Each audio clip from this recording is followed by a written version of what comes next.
Hey, good morning, greetings, or good afternoon, good night, whatever time it is. Little takeoff on the Truman Show. Yeah, Jim Carrey. What's going on with Jim? I don't know. Hey, anyway, water seeks level. What I want to show you here is the beautiful ocean coastal region here in Cherry Grove, South Carolina, on the coast.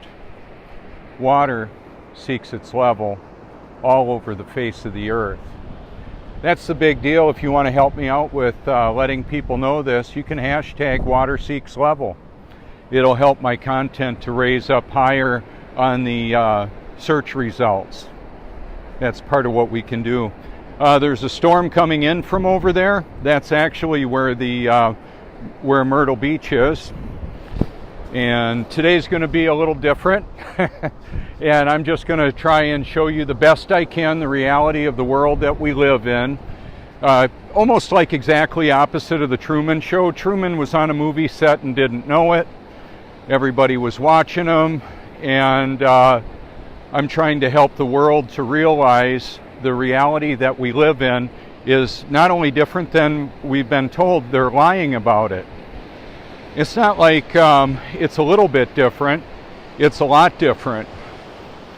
So yesterday where I was just about a quarter of a mile, half a mile or so over there. That's where the waters converge. We're at and it fills up the coastal preserve where I've done a lot of photography. I left my P900 in the car because we've got a storm rolling in. Oh yeah, you hear that? We got a storm coming. It's a big one. Are you ready for it? Are you ready for when this breaks loose? When it might cost you your life to tell the truth.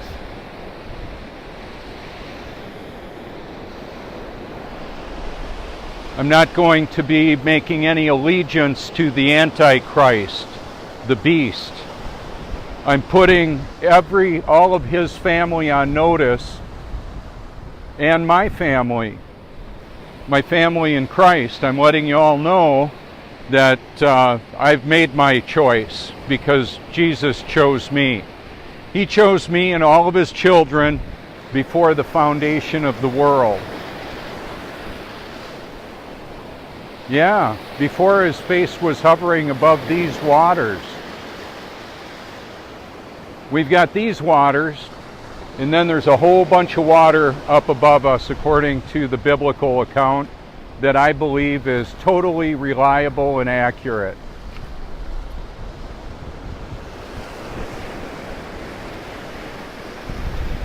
I was struck by lightning right over there,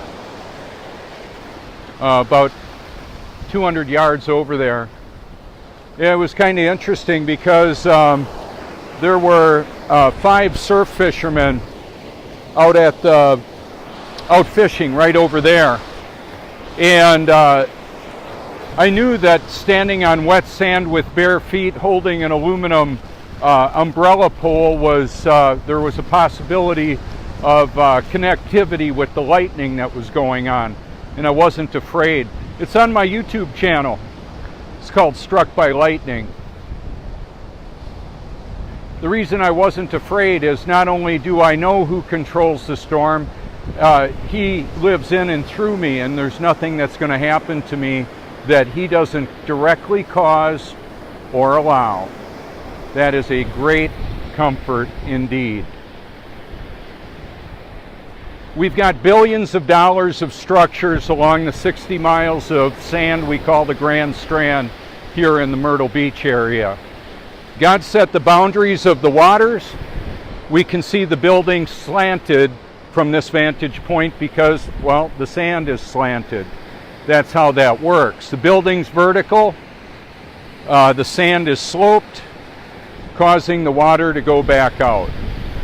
It's just what it does. What I'm wanting to help understand, I understand the frustration of realizing that there are 2 people in a situation where I would try and referee at the boys ranch that I used to work at.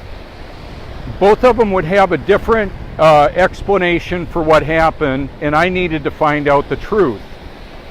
I knew one of them was lying. I just didn't know which one. Let's fast forward to years later. I'm not supervising a work detail. I'm not a vocational instructor, and yet I am giving some instructions, and I have some requests. And that would be to, first off, seek the truth with all your heart. Seek the truth while he may be found. See, all of God's children are going to be born again, that's for sure, and that is forever. That will happen. When I'm in the selfie mode on Facebook, everything is backwards. This is the front view. This is the proper orientation, not in reverse. The sun is approaching there. We can see it. 6:35 today. Eastern Standard Time is when it's scheduled to break the plane, become visible from this vantage point. They project that with precision. Back to who's lying. If the pictures of supposed Earth from space would be accurate, and they're not, they're all fabricated, then the Bible is wrong. So who are you going to trust? God, the author of the Bible, or NASA, theoretical physicists, people that are mind controlled and cowards? Oh well, some of them break out of that and they don't last long, maybe. If somebody like I got on drugs, I got on pharmaceuticals, it so impaired my function that I wouldn't be able to do this. I wouldn't even want to. So I'm a free man sharing a message to set others free. So the simplicity of water seeks its level is the main proclamation that I bring to this discussion.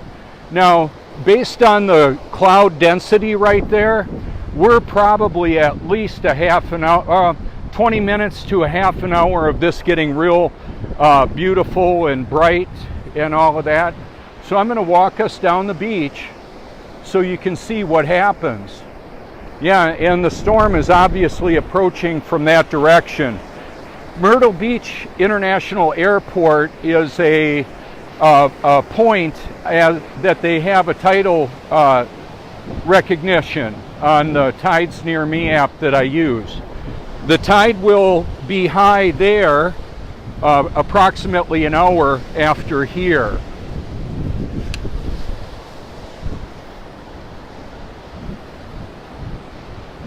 Now that I see the symmetry of the reflections, you know, this spot right here might be absolutely perfect to illustrate what I wanted to show you. This is a convex mirror. It's going to be like a blind spot mirror. In the view right in the middle, this is all lower. The water is just going to continue to fill that up, and then it's going to go approximately to where the sand gets darker up there. That'll be the high tide mark. As I move this camera, the iPhone 10, you'll notice the reflections, I hope you do, change a bit. The symmetry of the reflection is so precision. I just saw the seagull right up here in that tidal pool right there. The geometry of it, of all of it, is perfect. So here's part of what I tell you, is that you, with your own eyes and your ability, with God's help, to see what He wants you to see, can realize who the liars are in this. As far as how far does this body of water go, I don't need to know. I just know that undisturbed water is flat and it seeks its level. Water seeks level.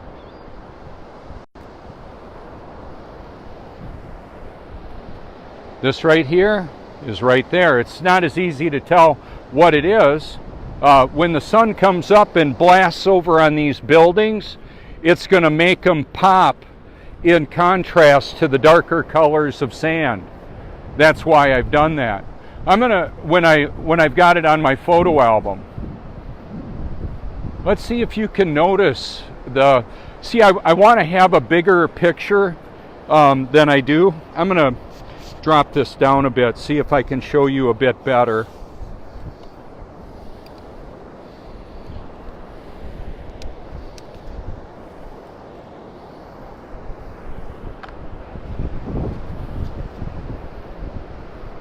See, the reflections are all spectacular.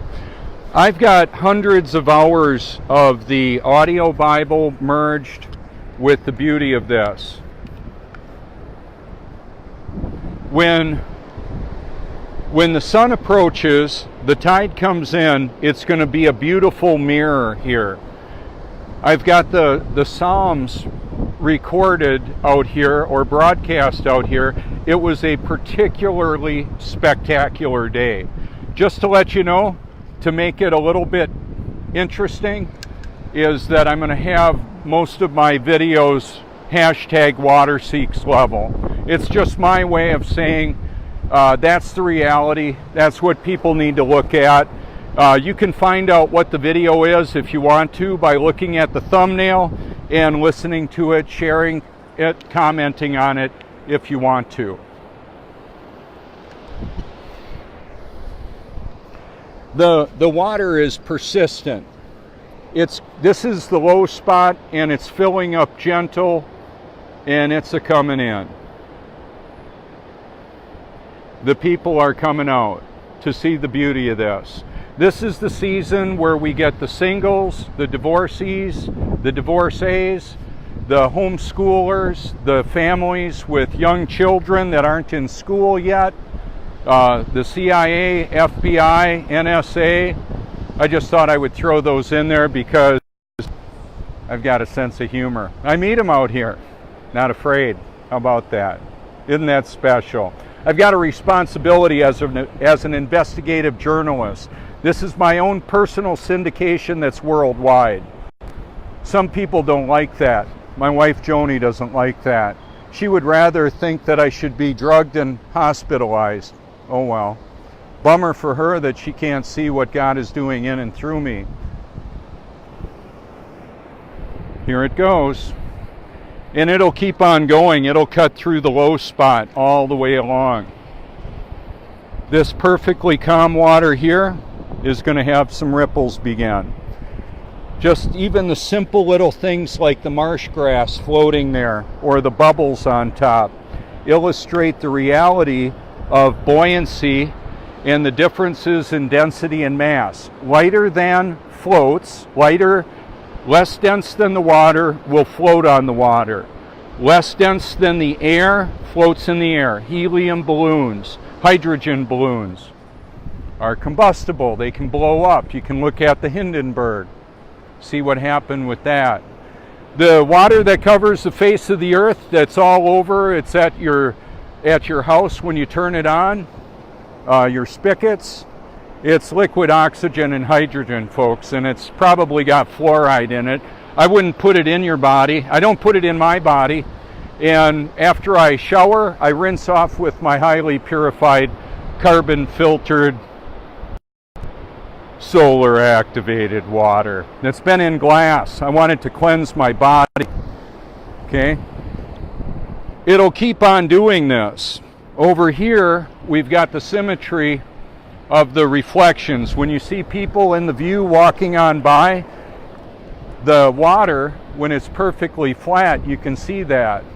These puddles right here, the tidal pools, watch the bright yellow color of the biker in the water. He's one of my extras on the set. There he was. There he was, briefly. See, the water it's a plain mirror. I've called this like sea level liquid mirrors. This was the perfect spot for me to be today, right here. Now, that's the symmetry I'm talking about. I can show it to you right there. Can't see it there because of all the ripples, but it'll be there anyway. Look at right here. There's a gentle breeze coming out of the northeast, That would be mostly east, and this is north. So we're looking at a breeze coming out of there about 3 miles an hour. The symmetry of this is not almost perfect, it is. The flat water does that. That's what I want to help you to understand, is that is absolutely impossible on a spinning, wobbling, gyrating, oblate spheroid. I would debate anybody. I don't know that I'll ever get the chance. They might see it. I know the artificial intelligence is having fun with me. I'm having fun with it. I'm loving what I do. That's why I click the heart, the love. I love this. I would have liked to have attended the conference in Canada. I'll be at the Skyfall conference, Lord willing, in October. You can check that out. Notice the symmetry, the flat water, the disturbed water, right there.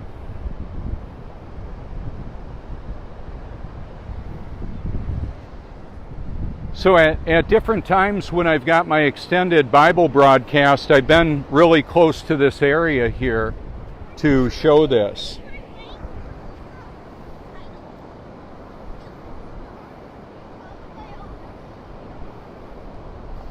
And one of the reasons why I elaborate on this so much is I believe it's the ultimate reality that we need to be aware of, that water seeks level.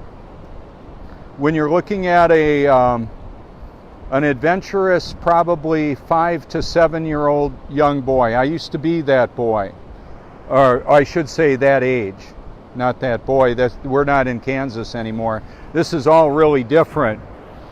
Out of a story I wanted to tell you about, I'm going to flip it around so you can see the proper direction. I was 2.5 years old, and I wanted my dad to take the training wheels off of the bicycle, my little bicycle in Appleton, Wisconsin. And he said, "Are you sure, Bobby?" I said, "Yeah, I'm ready to do this." And I was. And it was like circus level stuff. I didn't even understand at that time that there weren't a lot of other kids doing that. I have not really been a much of a follower in the context of, oh, look at what they're doing. What this has been in the flat earth, truthers movement, being born again, is such a change in who I am. Mother, daughter holding hands, now they're on the move. Isn't that interesting? So it's not like I'm copying what other people are doing as far as I know, because I'm too busy producing and sharing content to be aware of a lot of what other people are doing. So if you've made a nice comment, an encouraging comment that I haven't acknowledged, it's because I largely don't know it's there. Okay, look at this right here. Look at really close. The swirl based on the hydrodynamics, filling the puddles, it'll keep on going. It will. It's going to keep on doing that because that's what the water is doing. It's seeking its level. The sun is going to be largely like a laser beam that shows irregularities in the surface. Right now I can see that right where my finger is a convex surface because of the shape of the water going around it.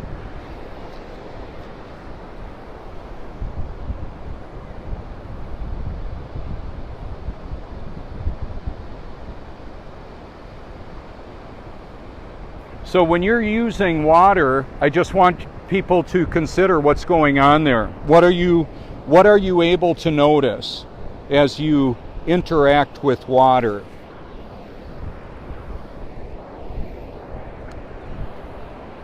Take a shower, wash your hands, brush your teeth, shaving, whatever you're doing that's involving water.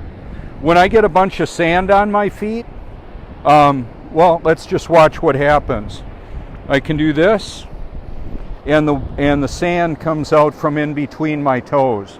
I could use a commercial blower, like a leaf blower, and try and blow it off. Not so much. The liquid, the water, is extremely powerful.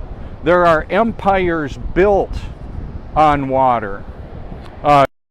S.C. Johnson, take a look at what they've done with water. Take a look at the commercial cleaning chemicals that use a little bit of water, or a lot of water, a little bit of chemical, and sell it for millions and billions. That's kind of how that works, is that, and not only that kind of power, we've got the electrical power of humanity that has water involved, the hydrologic cycle. Now, this gentle water coming in and going out is one thing. We've got electrical generating power systems that use wave action, that capture reservoirs, backup rivers, like the largest hydroelectric dam in the world in China. That right here, officially, we're standing in the low spot on this beach. That's what I want to help you to see. Now, I could do it over there, and that would be impressive too. What's interesting here is we've got millions of dollars of structures right on the edge of it, and I'll be able to show you those reflections as they occur.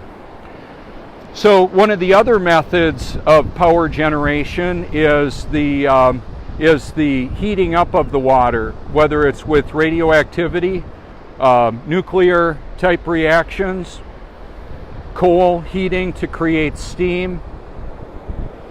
You can create, I had a steam engine as a boy. I loved it. It was one of my favorite toys. I was like 10 years old, and I'd plug it in. It would heat up water, and I could drive the erector set. I made all kinds of cool stuff. It was back in the day when we, as youth, did more stuff. I was a Cub Scout, and I made things. There was a book I got to create things. It changed the way that I was as an individual, learning how to do things not just with my hands, with my mind. What can I create? What can I develop? What can I make better? How does it work? Why does it work that way? I have been researching my whole life. So sometimes what will happen is people question my intelligence. Like I was riding the short bus on the way to school because I was retarded. No, I'm not retarded. I know that. And I'm not stupid either. I know that. Okay, a whole bunch of water just swashed across here. And that water will move that sand and level it out. It's the reality of the world that we live in that I'm wanting to show you.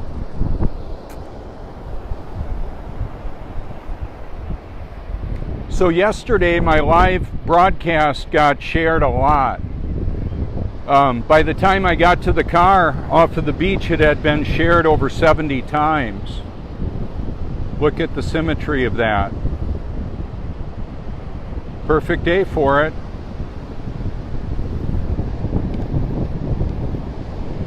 I went to bed earlier last night so I could get up and do this today. That's kind of how it is for me. I need a few hours of sleep a day, and I find time to put it in to make that happen.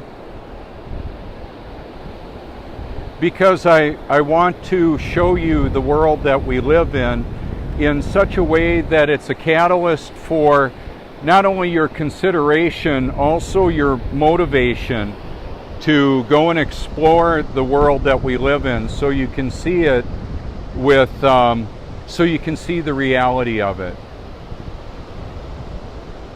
This is where I started recording the audio Bible and posting it to Facebook and YouTube about 3.5 years ago.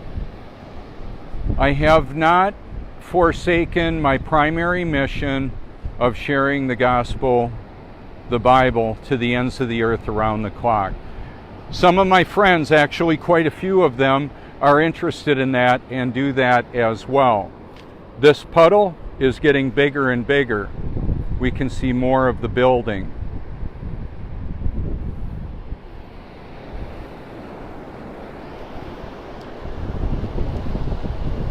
And we'll see it differently, like I mentioned, because of the light hitting the buildings and the contrast of the sand. I've got urban displays of puddles of water on roads, Walmart parking lots, so that you can see that this is happening everywhere. It's not just happening right here in front of us. Now there's more continuity in a bigger area, sending a big wave in here, bigger, broader. The contour of that inlet down at the point there has changed so radically. All the sand has been moving. We got millions of yards of sand put up here. Okay, we just had a big additional amount of water coming on up here. And now it's filling the, okay, this one now. It's reaching a bit further. See, the water there is higher than this water here. And it's coming in through this spot. That may seem so obvious, but it illustrates a point, is that you can have, like the scripture talks about, the continents rise out of the water, much like an emperor uses a ring with a signet ring. I may even get a signet ring, a flat earth signet ring, and stamp it on the beach. I don't know. I don't know what I'm going to do with all that. But for right now, that's pretty spectacular. If I want to put that light beam in there, I've got to go over here. And I'm going to do it. It's based on perspective. That's why I'm so big about sharing eternal perspective, because no matter how many of the actual conspiracies you're able to determine, a person needs to be born again to even see the kingdom of heaven. Not only do I see it, I'm living in it. It's at hand. I've got new life in Christ. I'm not the guy that I was. I get to do what I want because Jesus put the want to do what he created me to do. Do you think the early church would have leveraged social media? I'm sure, yeah. Well, Jesus is using social media right now, in and through me and all of his children that grab a hold of the tremendous benefit of this. So I changed my Facebook icon, my view, so people can see who it is they're dealing with. I'm the guy that's been saying for years, water seeks level.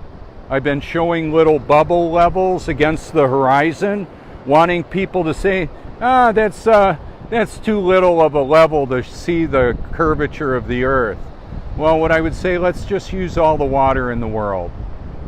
The water that covers the face of the earth and all the water that we interact with, that flows through our bodies, that perspires, respires, transpires out of plants, evaporates from the ocean, condenses, precipitates, fills reservoirs,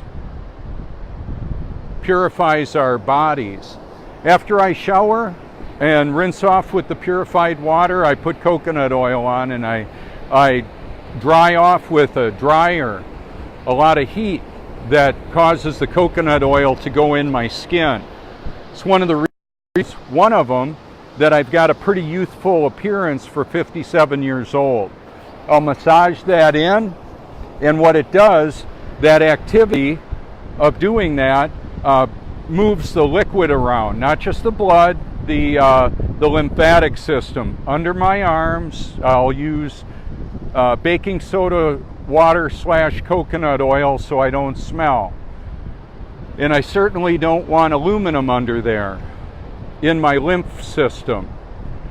One of the reasons why flat earth is such a big deal is that almost when I interact with people that are totally aware we're not on a globe, they're aware of many of the other conspiracies. Unfortunately, some of them are still not aware that the Bible is true and that they need to be born again. I've got some people on my that comment that think that the Bible on my stuff that believe that it's a fairy tale. Man wrote the Bible. Well, no more than man created this earth. God created the earth and all of us, and He certainly knows how to make people do stuff. Hello. I can feel the water getting real saturated in the sand. That's liquefaction. Now, I can't do that right here as much. Liquefaction is when there's so much water in the sand that it becomes almost fluid. And I saw that when they pumped up the sand off of the bottom of the ocean here. 1,500 dump truck loads in less than 45 minutes. Yeah, a lot of sand. And then it would be a 60% water, 40% sand. So there was a 30-inch pipe connected to a ship that pumped a lot of water. They're going to do it again this year. I'll be showing it to you. It's a big deal. The gentleman that I met, David, who oversaw the operation, his biggest project was an island of 86 miles of sand that they brought above the top of the surface of the water. Sand and more. Needs to be some structure in there to hold it together.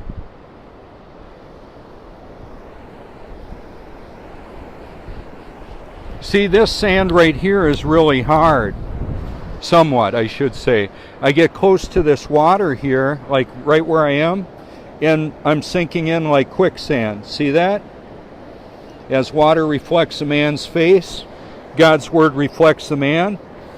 I'll tell you what, sinking in like that, when waves are coming in, it can drown people. It has out here. Now I'm looking at a person in the sunbeam, and I'm going to zoom in on him as best I can. There they are. I've got mind-blowing photography and videography from out here. This is magnified 10 times. The P900 will magnify 83 times. And the P1000 I'll be getting in less than a month will magnify 125 times. I'm probably not even going to contact Nikon and ask them to help me out with that. I don't want any strings attached by a corporation to my activity. They may be benevolent, I don't know. I wouldn't want to find out later if I signed a contract that all the photos I captured with it belong to them. I'll just buy the camera. Hey, good morning. It's nice to see you all here. Pretty typically, I put my view on silent mode so that I get to see the full picture of what you're looking at. See, a wave will come in and then it just kind of flows back out, and then we get the circulation based on the shape of the container and the direction at which it entered that container. I thought it was pretty interesting having the spinning globe stay in place for my profile picture, and as novel as that was, it's in my videos. You can check it out if you want to. Like it and share it if you want. I wanted to put my the way I looked with the trench coat on the interview that has millions of views. We've got some stuff swimming around in here. Like yesterday, I saw a shark out there, but it was like a 4-foot sand shark or so. And recently, now I posted the picture of the 8-foot bull shark that was caught out here, and right in this area, right out at the point. Okay, now we've reached a point where the sand is getting covered by the water here. We'll have a bit of a convex mirror. And the wet sand is not as affected by the wind that blows. There's like less than a 3-mile-an-hour wind right now. So a lot of times people will say, why can't we see, if the earth is flat, why can't we see all the way across the ocean? What you're looking at, the land on the other side of those people, is less than 2 miles away. We can barely see that. That's reality. I don't have what's called confirmation bias. I'll show you some of the limitations. I'll leverage those optical limitations to show you, to explain it to you. And then there's videos that I've shared on the laws of perspective. There's over 1,100 videos on my YouTube channel, liked video playlist.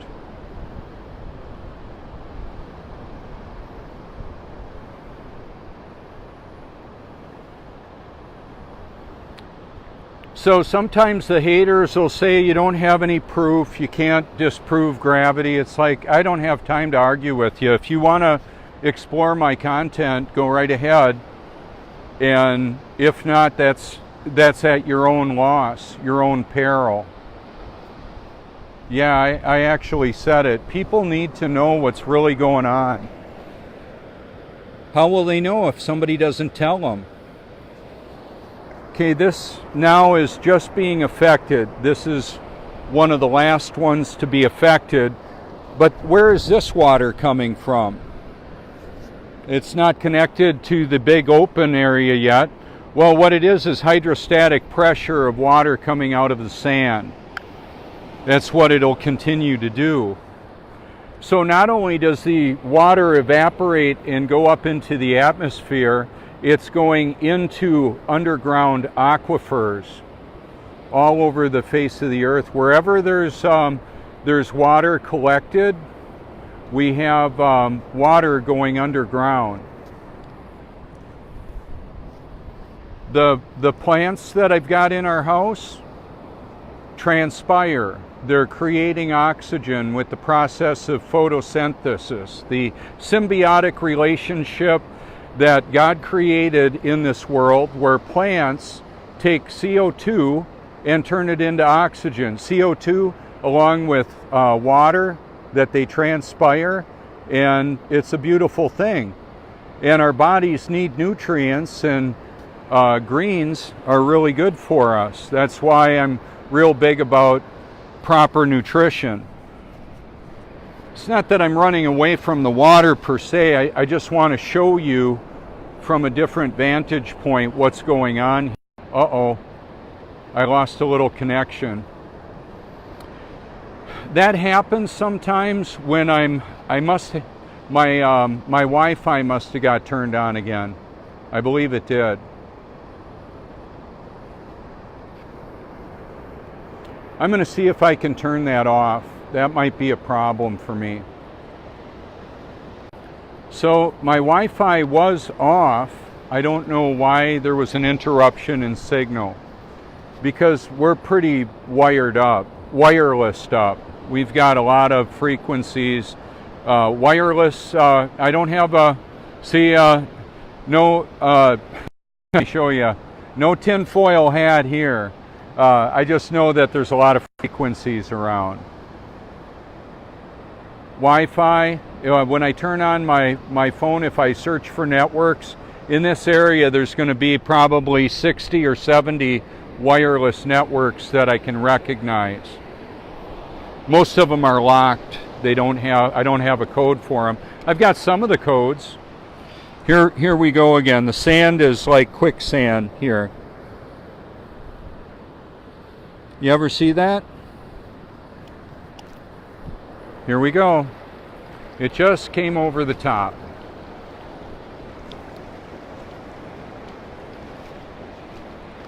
And then the reality of it is, some of it is going to reach into there because that is the low spot. The coloring is really nice because the bubbles are being lit up by the sunlight. Got the friendly silhouette wave.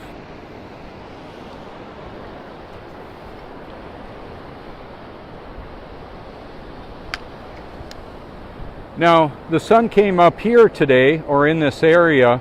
It'll come up in the winter over here. And the duration of visibility between the sun and the moon is radically different through the year. It's continually changing. You can explore that if you care to. It's some of the information you can look at if you want to.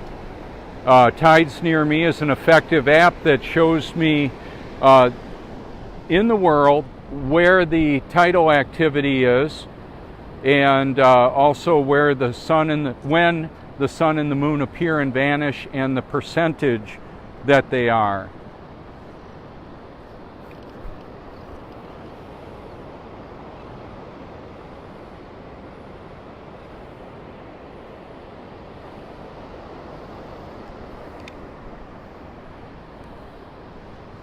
So where we live is about 7 miles from here, and it would be right over there, 7 miles over there, and only about 20 feet higher.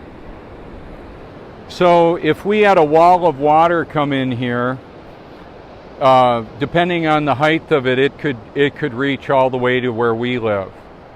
It depends on how big of a wave it is.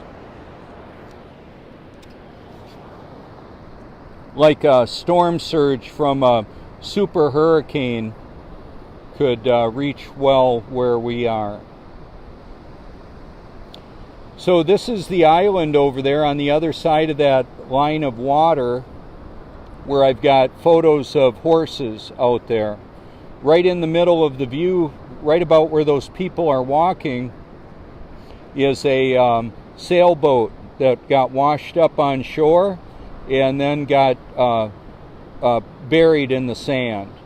I know it's there. They didn't come and take it away. It just got buried. Can't see it. We can't see how deep the water is here.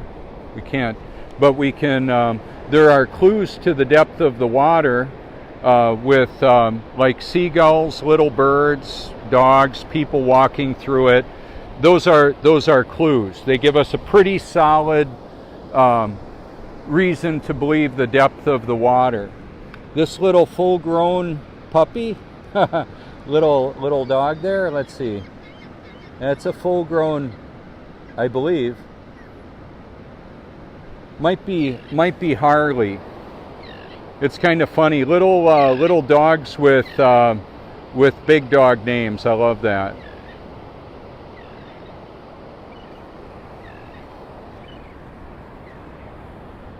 So with Facebook, I get just short of a 4-hour broadcast.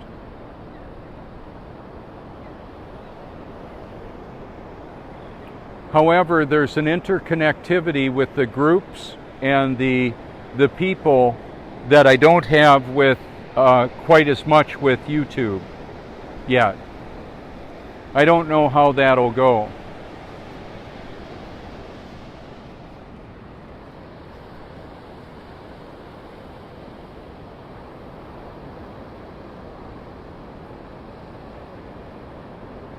See, the truth that you're looking at right now, and what I've talked about on my YouTube channel, is exposing the truth. It's not just what I'm saying, it's what I'm showing. So I give all the credit to the God who gave me new life as to how I'm able to see this and why I believe it's so important. And that's one of the reasons why I'm going to hashtag WaterSeeksLevel on a lot of my stuff. Probably most of it. I want that search phrase to be looked at and evaluated, good morning, and found, so that people can be aware of the impossibility of living on a globe. You know, some people I've heard say, well, you've got your reality and I've got my reality. Okay, so there is the reality. and then there is our experience of that reality. So some of the people that are on this world are Satan's children, and then there's God's children, of which I am one of. So I'm a child of God that gets to do this. Oh, how nice to go out on the beach for you. Yeah, it is. I love it. I love interacting with the people that I get to meet and exposing the truth worldwide around the clock. So we all have a digital presence and a physical presence as well. It's one of the reasons why I don't want to leave this area, even though Joni says she's going to move back to Wisconsin. I said this is a mission field that comes to us. We were projected to have 20 million guests here this year in the Grand Strand.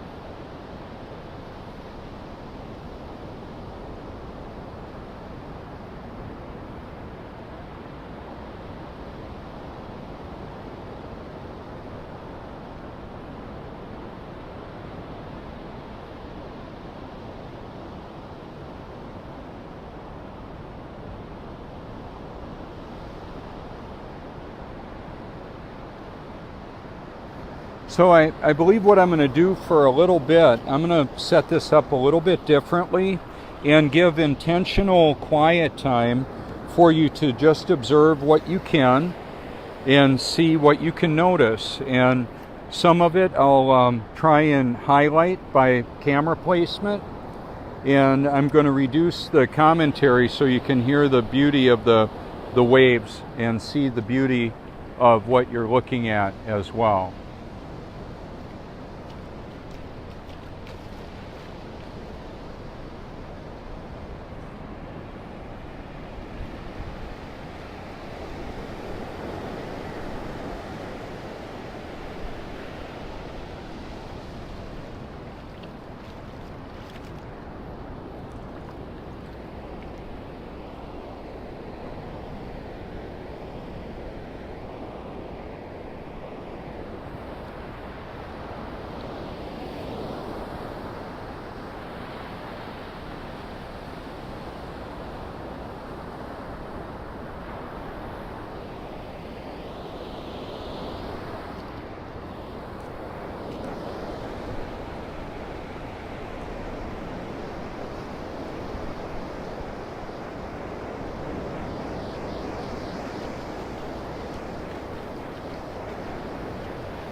So if you're at, I'm going to put my face in there so you can know I'm talking if you're scrolling through the video.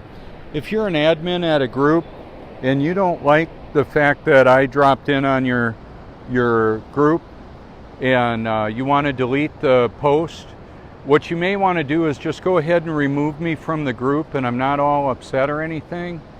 Like there was a 9/11 Truth group that was unhappy that I had some flat earth content that was included in my 9/11 Truth stuff as well. Oh well, please remove me from your groups if you don't like what I'm about so that we don't have to go through that. You're not going to hurt my feelings. I do believe it would be unfortunate if you don't have an interest in the content that I'm providing, but that's not up to me. So the sun is coming at us from this direction and shooting on down to the cloud there. or the water. I'm just gonna, I know I said I was gonna keep the commenting minimal, but that's a significant issue. There's a different line of sight. There's a variance there, the path that that light is taking.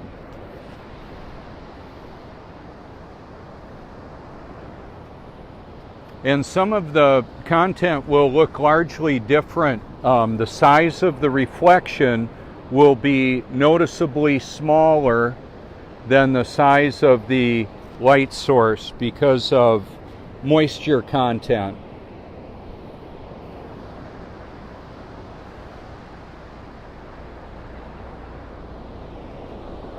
So I've been hearing a large helicopter coming for the last 2 minutes.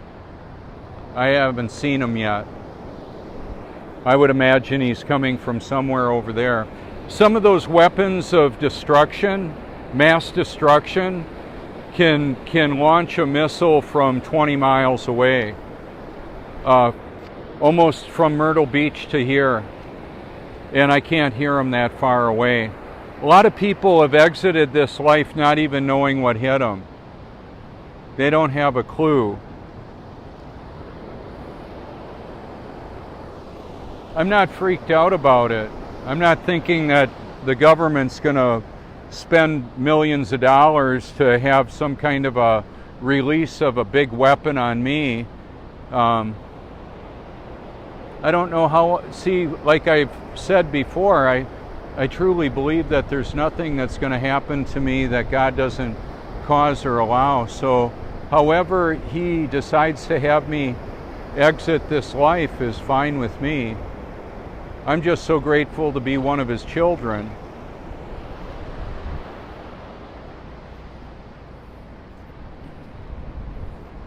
So, like the young lady there is running with a knee band on, a knee brace.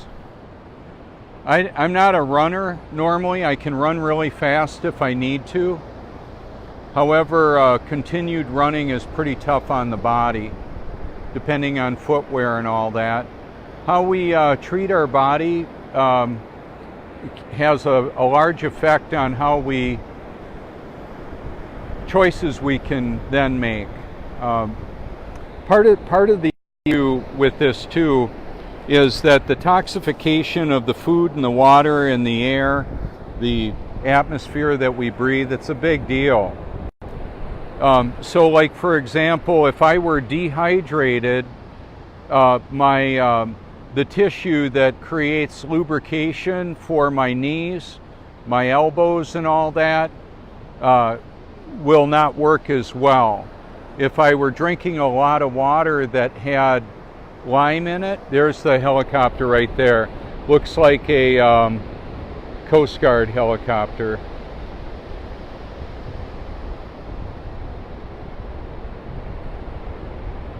So like if I had the P900, I could take a real good shot of that. But I don't need to. I didn't know how much water we were going to have rolling in here if the clouds were going to let loose and dump a bunch of water here. And also the camera is like 2.5 pounds, and it's just an added consideration I didn't want to have today at this time. See, I can't see any of those reflections here. To get them, I have to go over there. It has to do with lens placement. So the shadows and reflections are a very big deal. So the people coming there, if I want to put them in the reflection on this water over here, I've got to relocate. Not that that's such a big deal. I mean, showing them what I wanted to show you is the mirror that this is, and that'll go away after a while because these waves will come in. Look at the symmetry of the wave action there. They actually go through one another. It's pretty fascinating to me. So the water is pretty mesmerizing. We've been, as a human beings have been fascinated with water for a long time. Ships have been carrying people and stuff for a long, long time.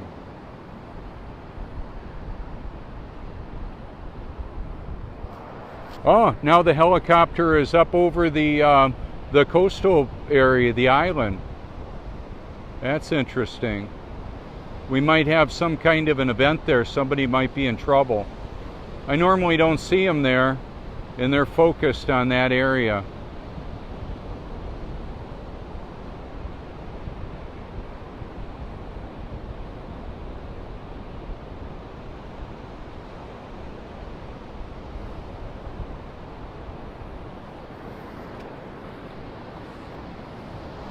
Yeah, it looks like there's some kind of a search operation going on.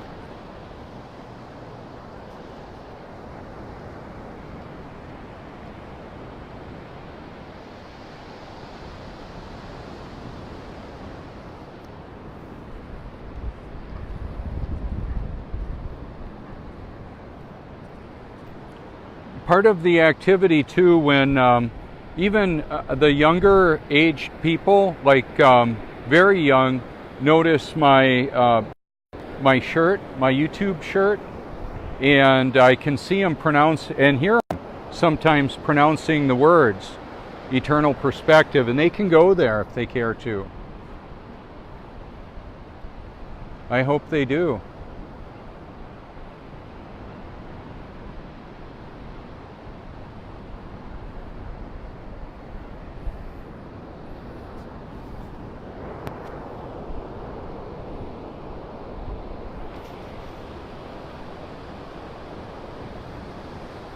So we've got a bird in the shot and then a helicopter in the shot. Both very effective at flying. One is man-made and one is made by God. Kind of interesting, isn't it?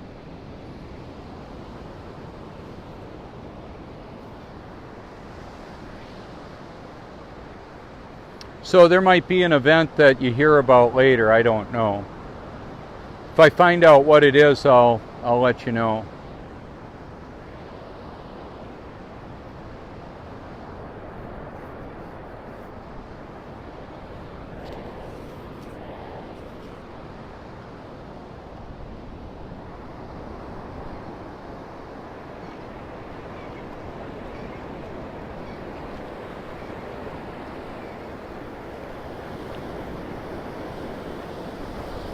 So part of the dynamic is that these people that are out here that I'm showing you, and when I show you the beaches filled with people or, you know, all around, they're looking at this. What are they seeing? Are they seeing the reality of it? Or do they believe somehow it conforms to a ball?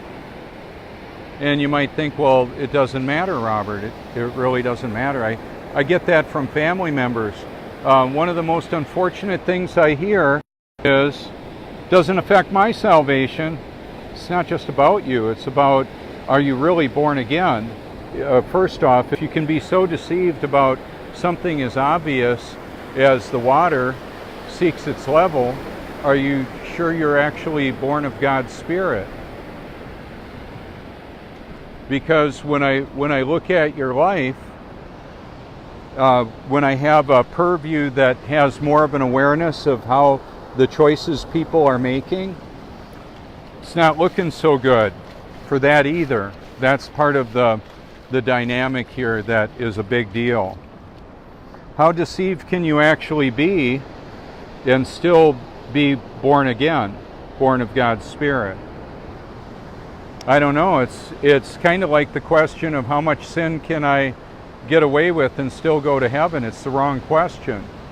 It's the question people shouldn't be asking.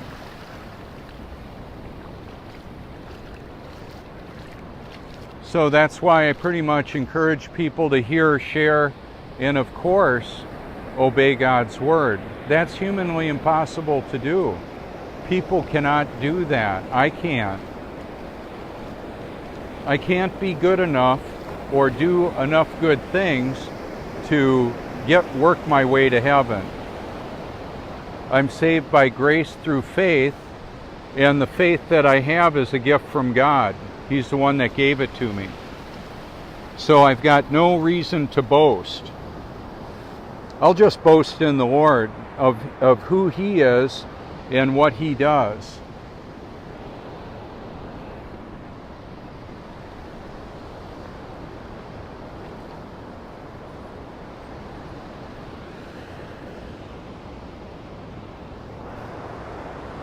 Yeah, the helicopter is still up there. That's very unusual. What I wanted to highlight here too is how calm it is here.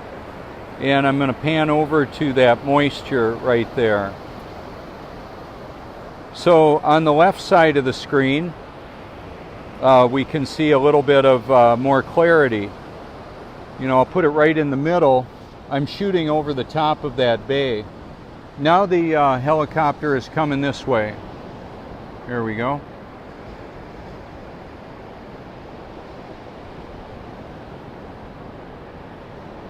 Yeah, see, even though the iPhone 10 will zoom in 10 times on a live broadcast, there's a lot of reduction in quality, clarity of view.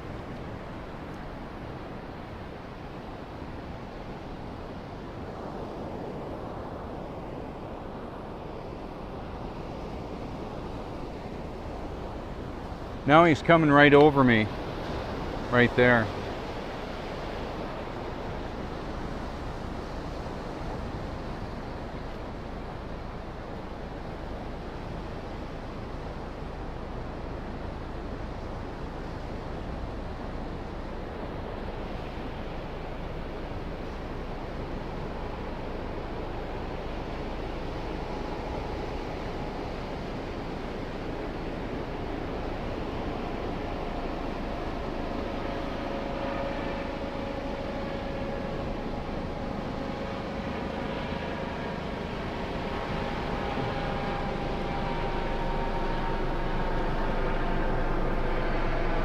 Yeah, I would say that's the classic Coast Guard helicopter.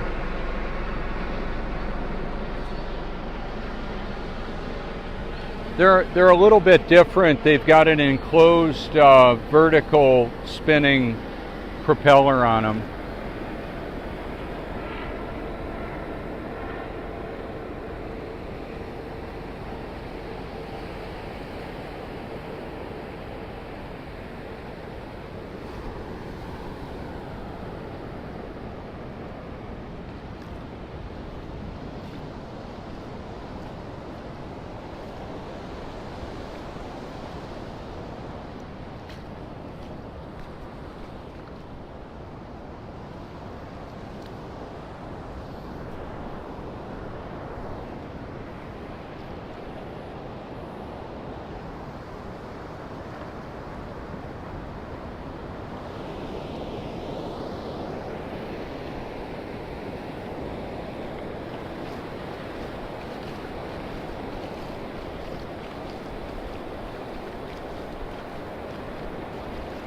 Sometimes we have people moving puppies with strollers, other times babies, kind of interesting.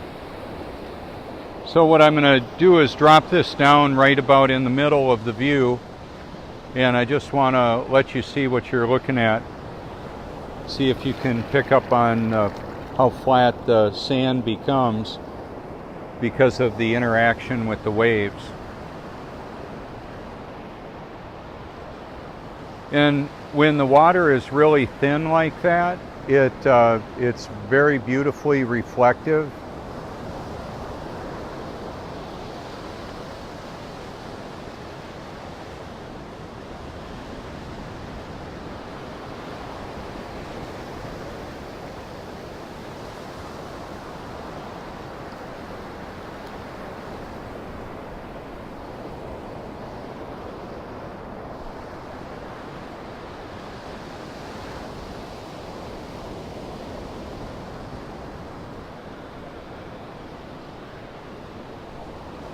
As the tide comes in, the tidal activity here, we've got a high and low tide and a high and low tide.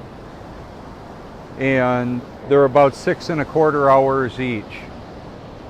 And it moves around the 24-hour period. It's continually changing.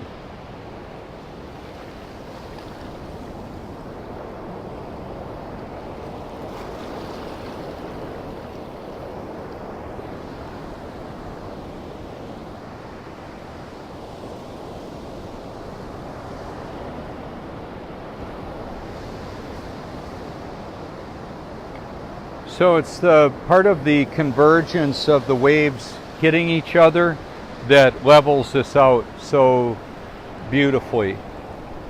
And when I started recording out here years ago, it was more flat than it is now.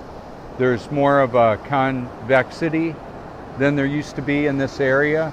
It's still beautiful. I'm not upset with the renourishment process. It's really changed this area a lot. Very beautiful.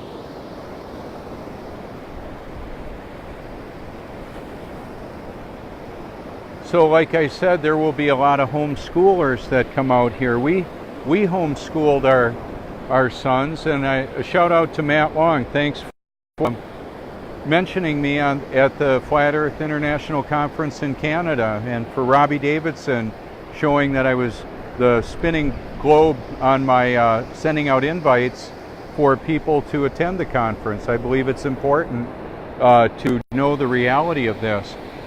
For those that can't attend a conference and don't have the expensive equipment, some of it, like the P900, there are other content producers like myself. You can share that content if you like. I opted to go with just simply the instantaneous worldwide communications without the camera, the other camera today, for now. This is more of an advertisement of, hey, please consider enjoying the beauty and majesty of creation and sharing that and seeing the obvious reality that the water seeks level.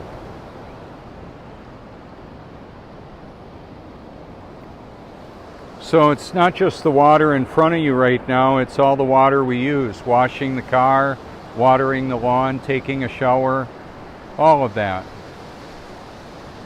It doesn't conform to a ball, especially a wobbling, spinning, gyrating globe. It only exists in the deception, in the mind of the deceived and the deceivers. Let's show you some buildings here. There will be a bit of distortion because of the irregularity and the slope of the sand. I have a video of a lady that was out by the Prince Resort. She was 90 years old with a cane, I found out later. I met her niece.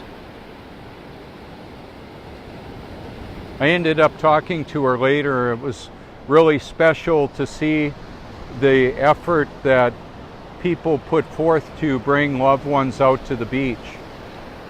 And it's sad to know that there's a lot of people not here that could be if they wanted to.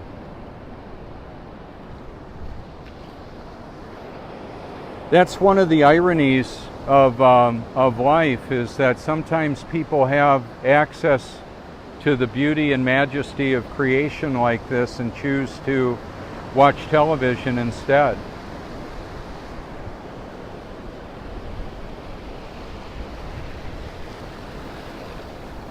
We all have some choices we can make. How do we prioritize?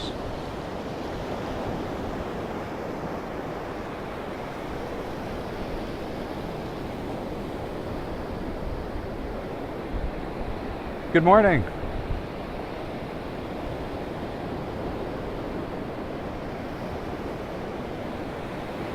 How special.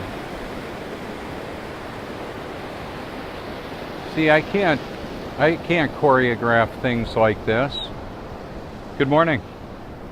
When people come out here, You know, we've got joggers, walkers, bikers, fishermen, couples, singles, the whole gamut of humanity.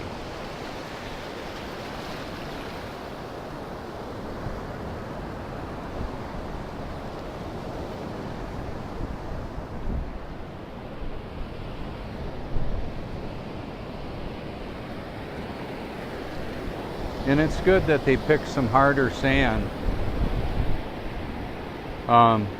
And yes, we can see the reflections there. People are very reflective on the beach. They reflect off of the wet sand and they reflect on their life. A lot of people do. I do.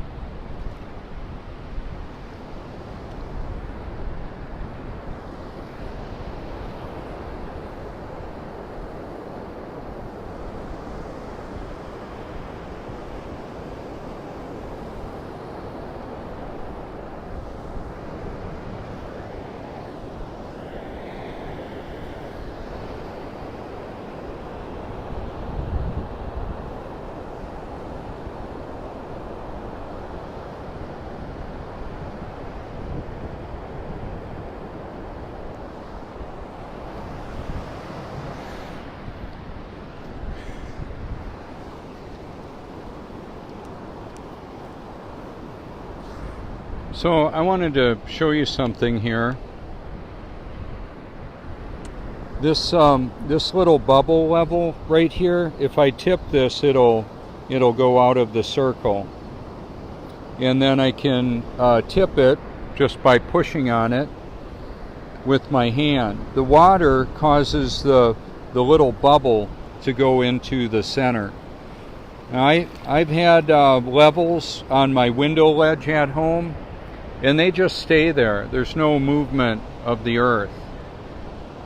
Can't be felt, can't be found, has never been proven.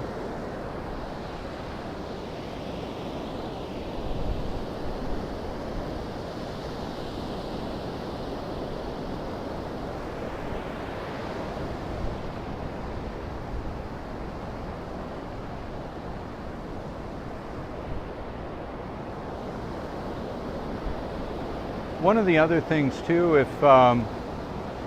if you want to open up another window on your computer to listen to something else and watch the beauty of that, unless you told me, I would have no way of knowing. I don't really need to know. What I will do is, once again, put my business card out there. You can contact me anytime you like.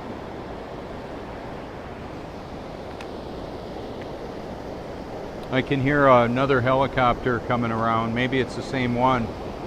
I don't know.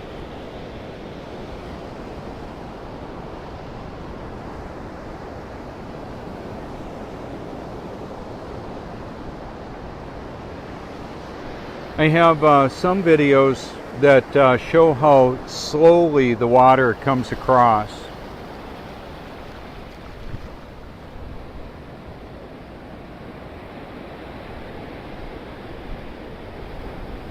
Let's just see what happens here, right there.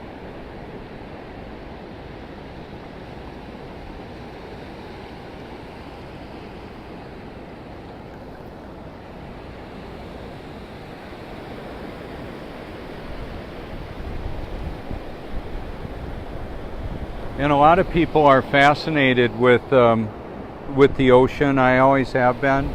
Water in general. We used to have a cottage that we would go to in Wisconsin, Pelican Lake.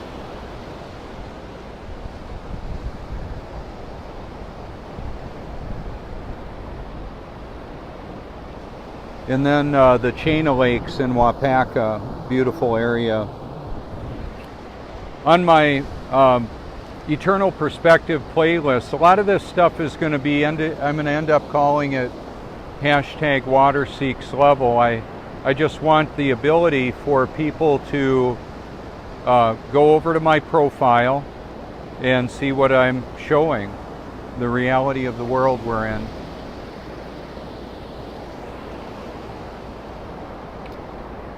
I typically leave other people's comment thread. I don't typically mirror a video. I just share it. I'll click the like feature, and all of that comes along with it. One of the challenges, though, is I can't typically put a hyperlink comment. That's where people need to come over. If they're so interested, I can just type Water Seeks Level. Sometimes hashtagging it might flag it as spam. I don't know. Not aware of that. That's part of what, when I leave a comment somewhere and somebody likes it, at least I know that they liked it. They saw it. That doesn't mean everybody else sees it.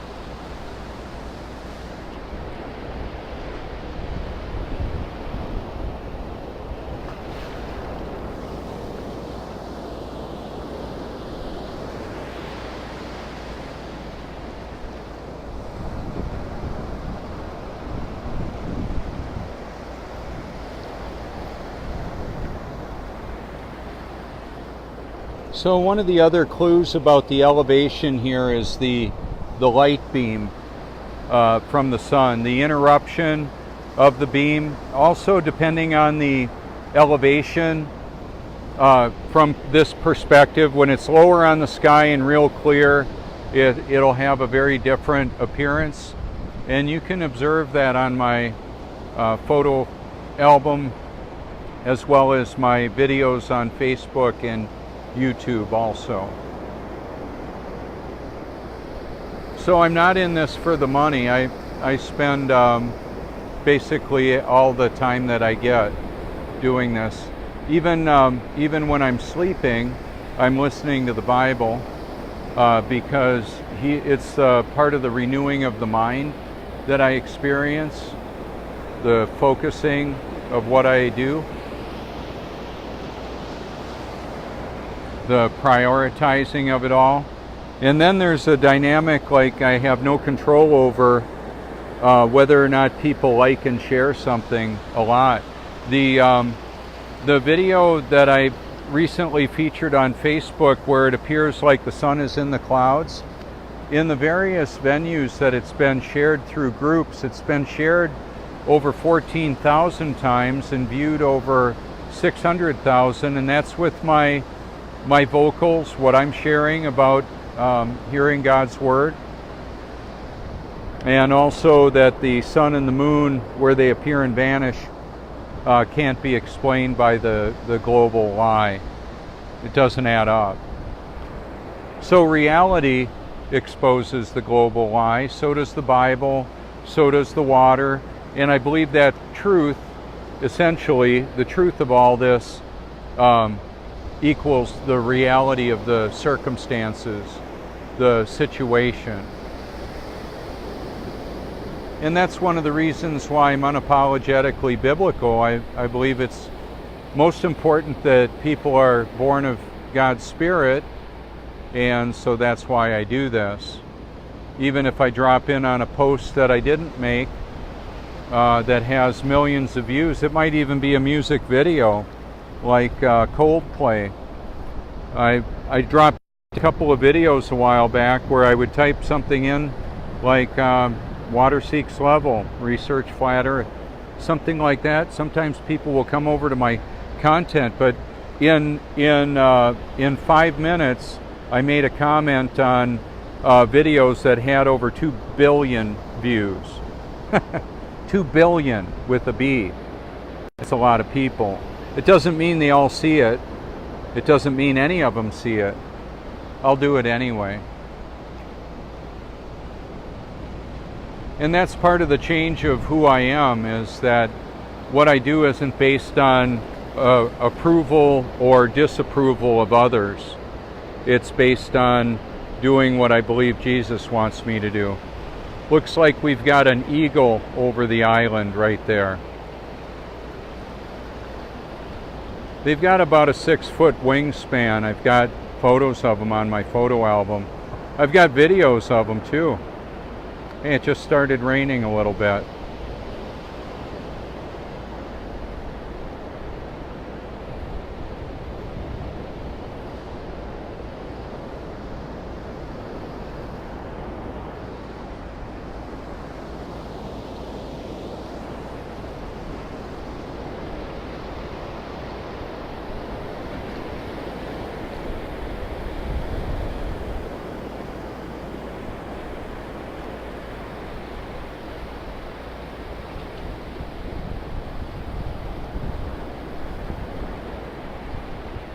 Yeah, it looks like my friend Donna with Gilligan and Zoe.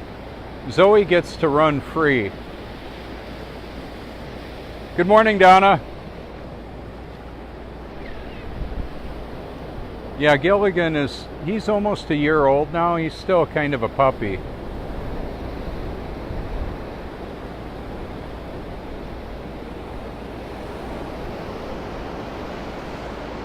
Oh yeah, I can I can see the rain all around. Hi Zoe, how are you?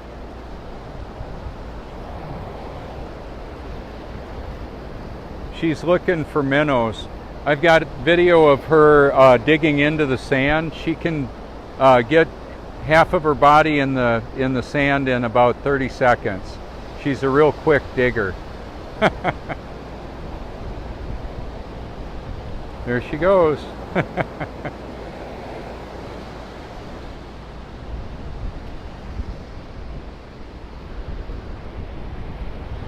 Gilligan's running free now. How nice.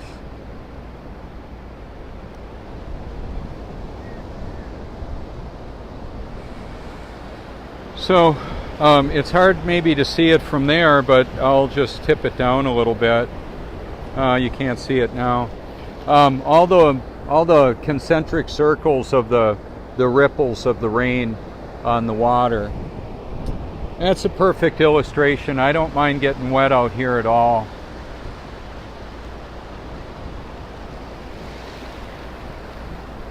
See, it's one more illustration of the water seeks level. Warmer water evaporates and goes into the atmosphere, condenses, and comes back down. That's what we get. That's the reality of it.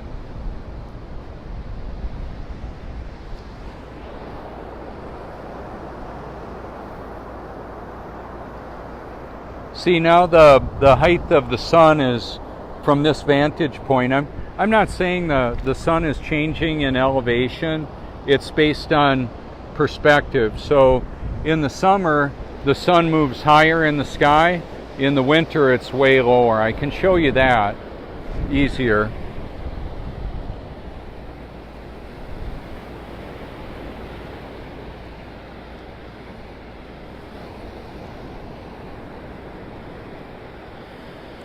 So the storm surge that came in here for Hurricane Matthew was about 14 feet.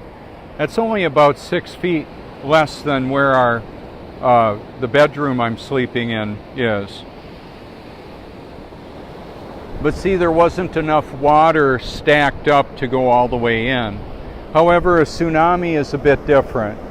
It's a large bulge of water that can move a great distance. Good morning.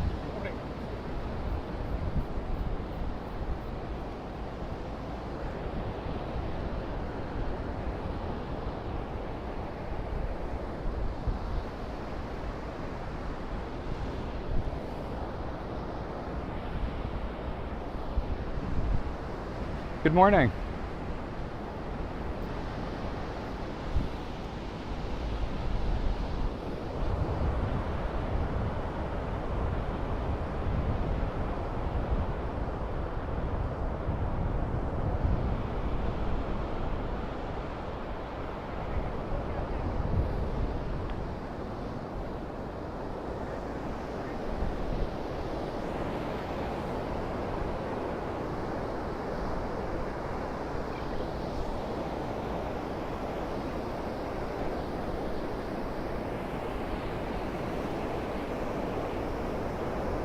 And it's good that this taper is here.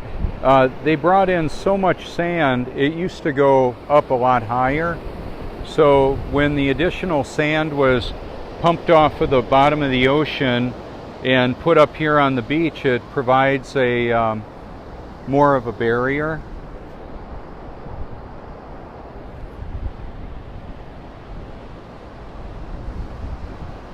So this right here is a lot more sloped than it used to be. We're at about mid-tide right now, and the way it used to be at mid-tide, it would be almost up to those signs there. It'd be in quite a bit further. And one of the reasons for the renourishment is so that there's a bigger beach for people to enjoy, a wider beach.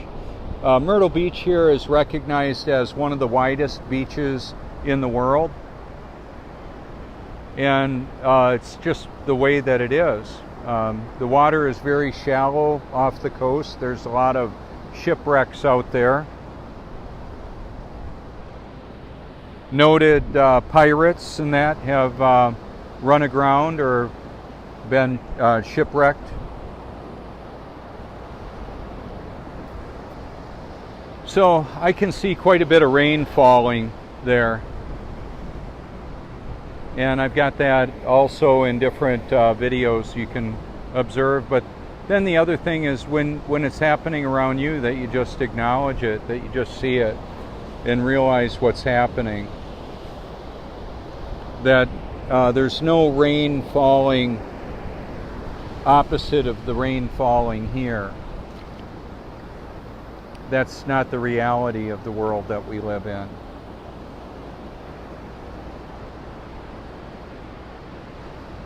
So I do believe that we're living in a computer-programmed reality. It's very important to get this right, and a lot of people are programmed and deceived, and by irony and paradox, they don't know that.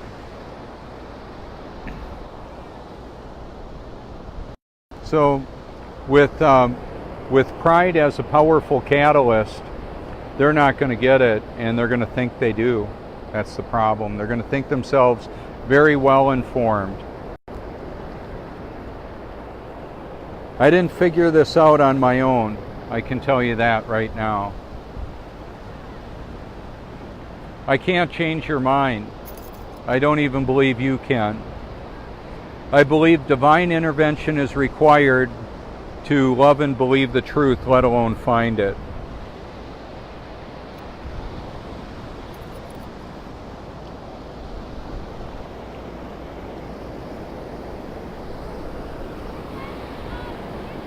Good morning.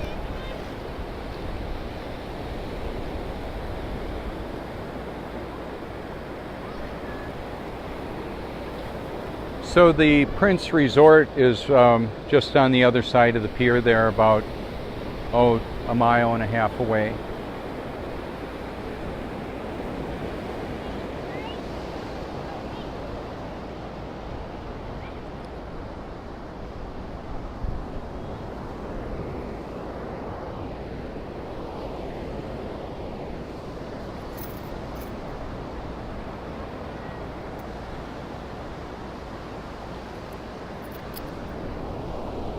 And that's what I'm talking about with the age of the children out here now. A lot of times will be younger than school age. Family vacations. Good morning. This time of the year, as well as homeschooling parents that will choose a less busy time to be here.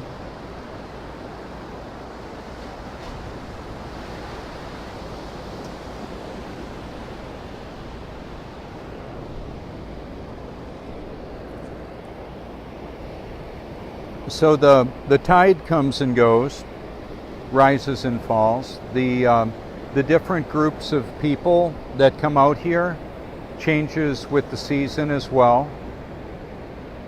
Some of the videos that I've done and liked more recently, I brought them more to the top of my liked video playlist, will be when it was relatively cold out here. you know, like in the 20s or 30s, and there's less humidity in the air, and the colors are very vibrant, and it's just gorgeous. However, there won't be many people out here either when that happens. There's been a noticeable reduction in the amount of people coming out here now.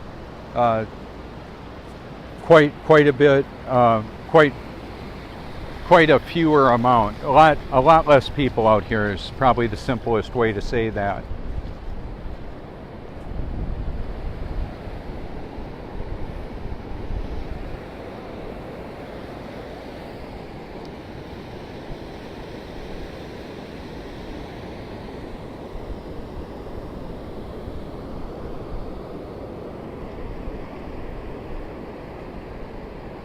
So now that I know we don't live on a globe, the whole weather system makes more sense to me. How we have hurricanes and tornadoes and all of that. The earth doesn't move, and the air and the water and the people.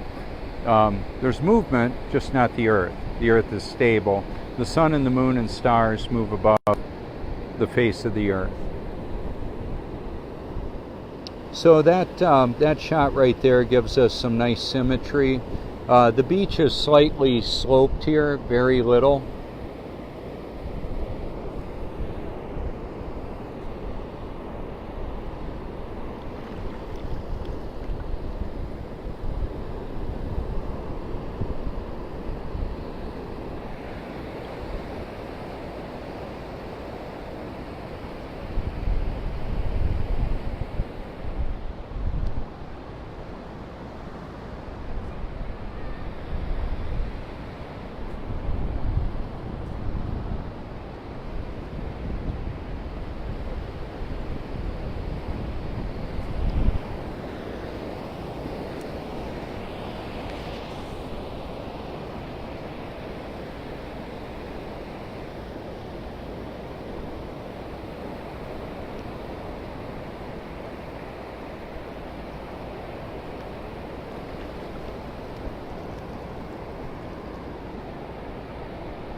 So yesterday, now I don't know how well you can see this, those are raindrops coming down.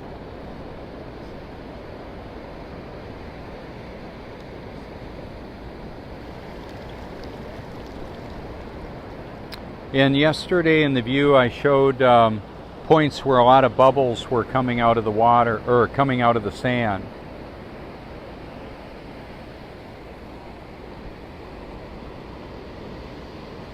Right now there was a shift of wind where I could smell that it's coming out of that direction about a mile an hour. I can smell it because it was the odor, the sulfur, the decomposition of biological matter like fish and plants and all of that.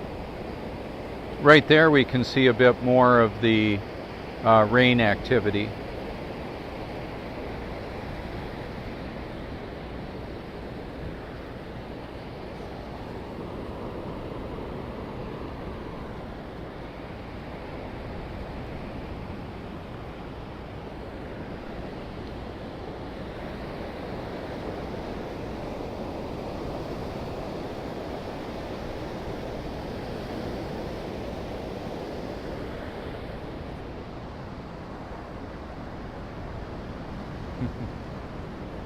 Good morning.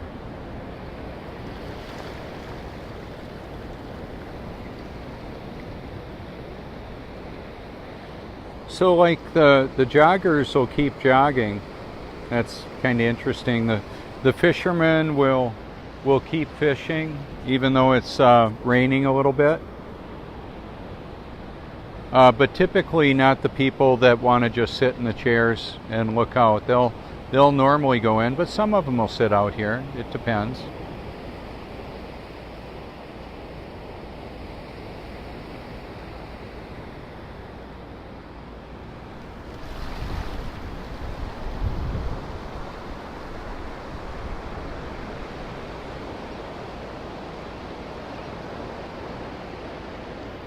So the tide came in quite a bit further, and now that the sand is quite a bit higher up there, well, it'll stop. It just won't go down. What I mean is that's higher is more important than further in, is the point that I'm trying to make.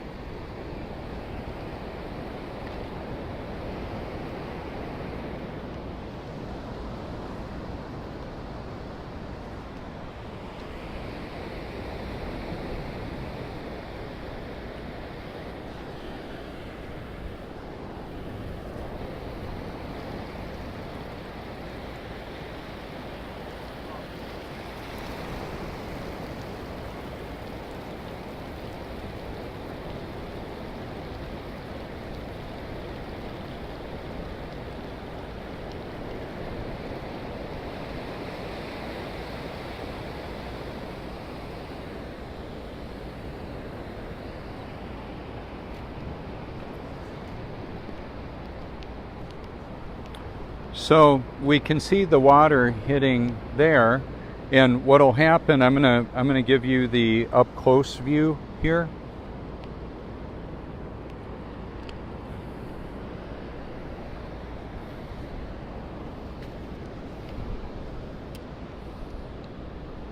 Uh-oh.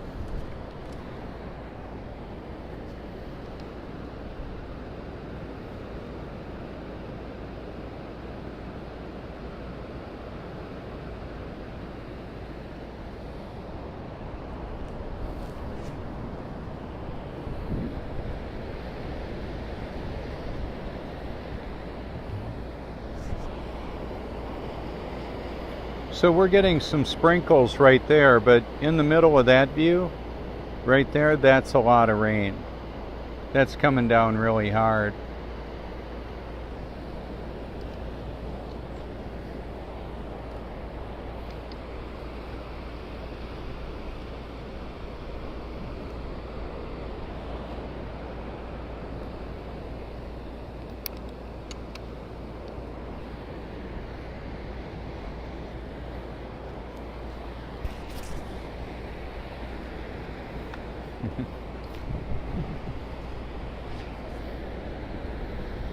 Yeah, she's one of the, or they're the regular joggers out here.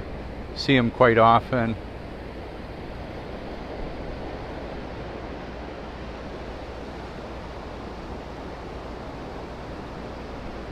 The movement of the body is pretty important. And one of the reasons why I do go into detail a bit about personal hygiene, including massaging the skin, is because it moves the liquid and helps the skin to be more elastic, and shaving, like with a ProGlide Gillette. That's what I use. I don't get paid for mentioning any of this stuff directly.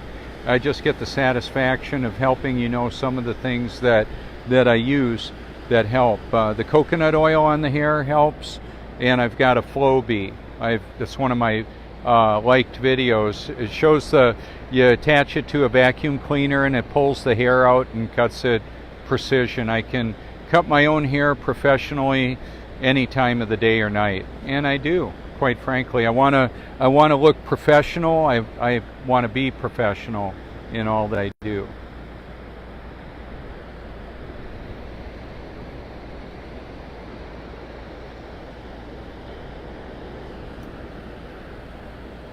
Good morning. So this time of the year, we won't have as many college students with a they'll distribute the umbrellas that for a fee, and so they do that more this time of the year, and in the earlier season too. So where the truck is, the water won't get there now. It's probably about 5 feet higher than the water level, and the jogger that just went by is running on the vertical. Her hair would look really funny if I were to flip the camera upside down. It's just kind of, I have a video I did with the P900 showing the upside down world. Kind of interesting. Trying to zoom out. Sometimes just flipping the camera is the easiest way to do that. There we go. So in the view right there, we've got a relatively level pier and then the tapered sand.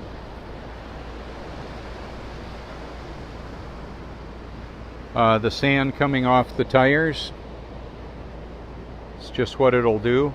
The centrifugal force causes that to happen, and then it falls back down. The water will fly off a tennis ball out here, and then it'll go right back down. A big wet dog comes out, shakes himself off, the water falls down. There's up and down. Good morning. So there's up and down. We don't need to complicate this, overcomplicate this.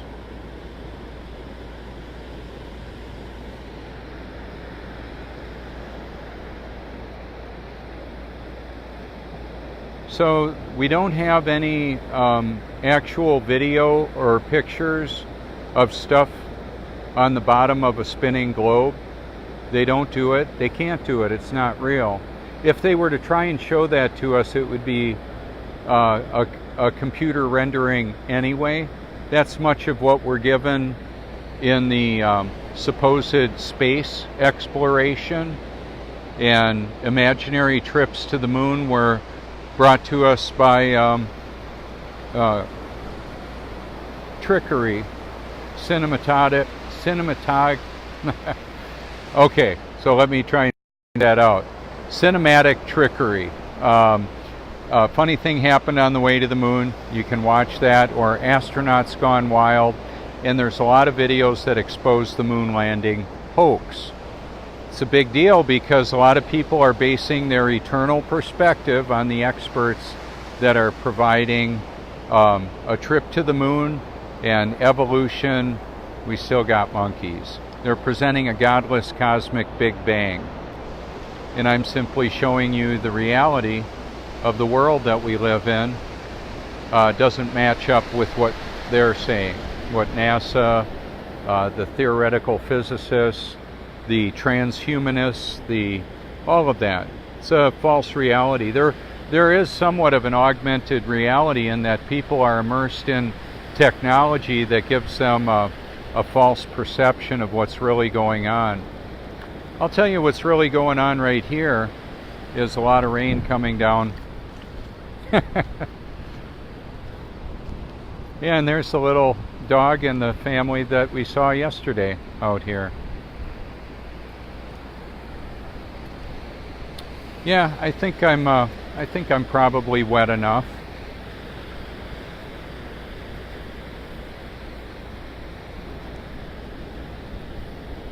So what I'll do when I get home is convert this to a YouTube video, and before I do that, I'm going to go ahead and send it to a lot of groups.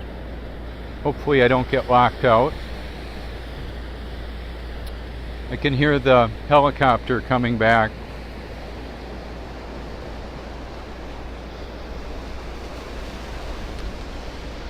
And the interconnectivity of the Facebook groups, that's a big deal. So in the context of this, if you like this type of content, feel free to share it. If you do video editing and you want to take some of my content and edit it and merge it together and take sound bites, I'm totally cool with that.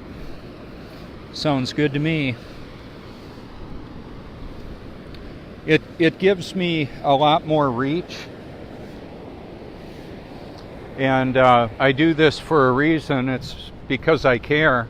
Now look at the contrast of the sand. We've got the dry sand and then all the raindrops. Just all very interesting. Then we can see my footprints in the sand, right?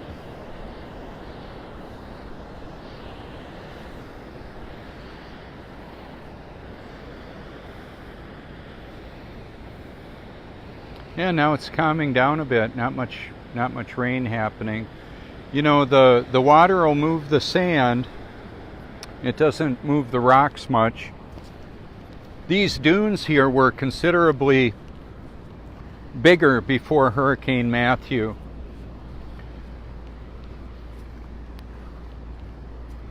The greenery in the dunes helps create a structure where it holds together.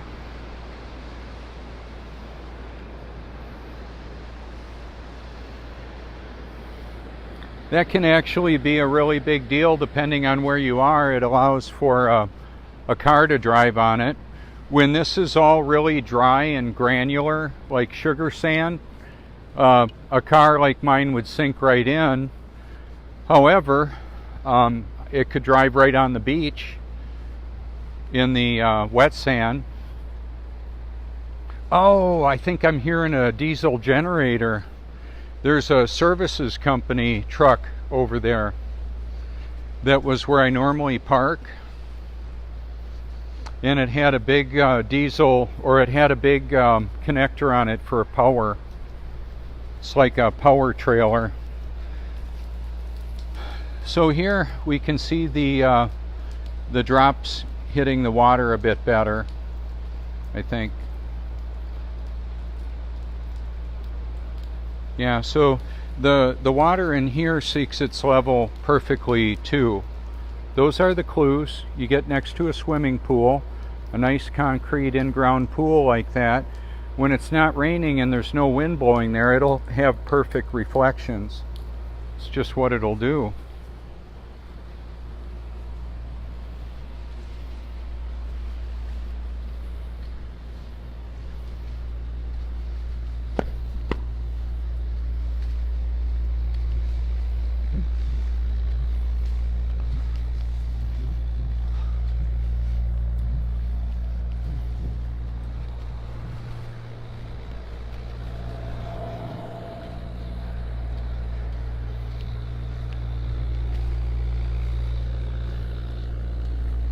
Good morning. Good morning.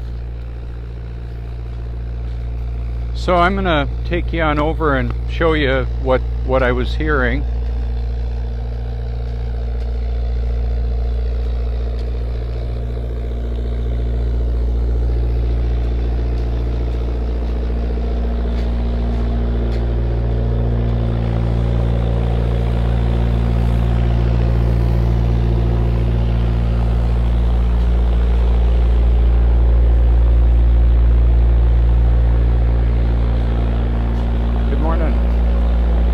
So that's what I saw. 461 volts. That'd be enough to take somebody out.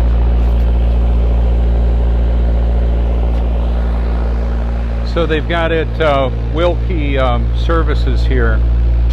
They've got it running into one of the condos. I'll probably check them out later. Maybe give them a call. Oh.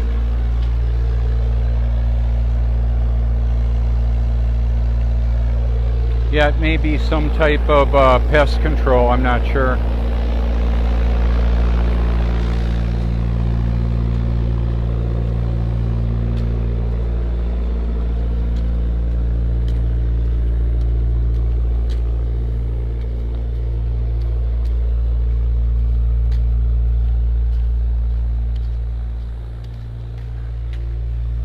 So a lot of times I'll see people's, I'll read their lips in my rear view mirror. I'll see them say eternal perspective, YouTube.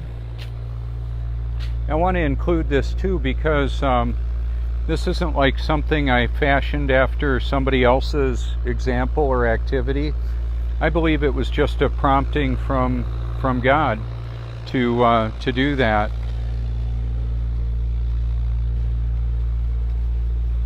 And then the other helpful thing, even though it's wet and that water is going down, hey there, let's see what happens if I turn it to mode and then put it in the view like that.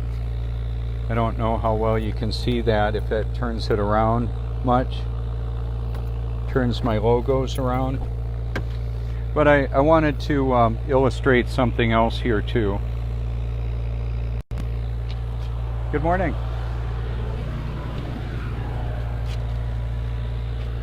So I've got the water jug in there. Okay, watch the clarity. A lot different when I do that. So the water, once again, just helping it along, helping it to seek its level. You can see the bird reflection then.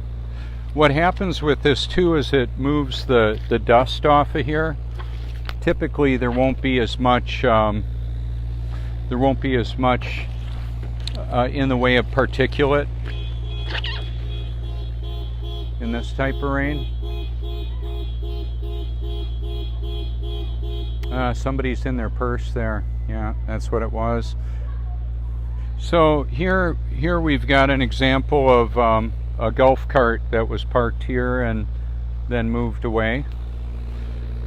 This water right here, that's seeking its level too, the dripping there. And so like if I were riding across the desert and I wanted maximum moisture, I could have my air conditioner on and collect the moisture that I'm respiring. I'm being very serious here. I want you to consider this. Yeah.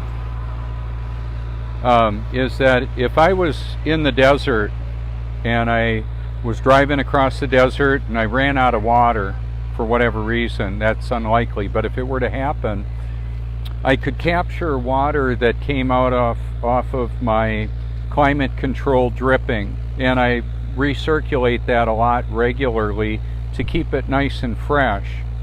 What I would do is put the closed circuit feature on. I'll go ahead and show you. And I'm also gonna do this because if I were in the desert, there's not much moisture there. It's extremely dry. So I would want to capture what I'm exhaling and perspiring, should there be any. The reason for the eternal perspective there is that people that are up in those balconies can see it if they care to. And it's very different. It's not what people normally do. And I'm okay with not being what many would consider normal. I don't need to be. So I'm going to do this again. I'll put my content right there for you to see. I use the Gorilla Tape. It's the best tape I've found. I'll put that inside there like that. So let's see, I want to go ahead and disconnect here without losing the broadcast or breaking my phone.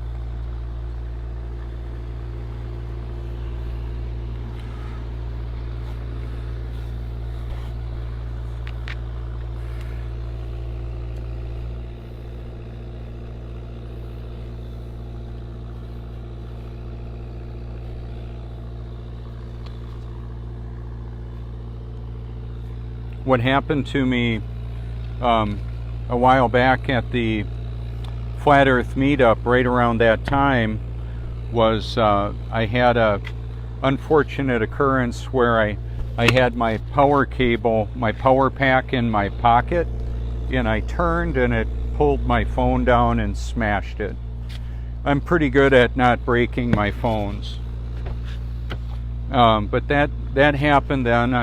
I didn't even get all upset. I thought, well, I called Apple and I found out that 2.5 hours away I could get a brand new phone that would be covered. They gave me a brand new phone at no charge to me.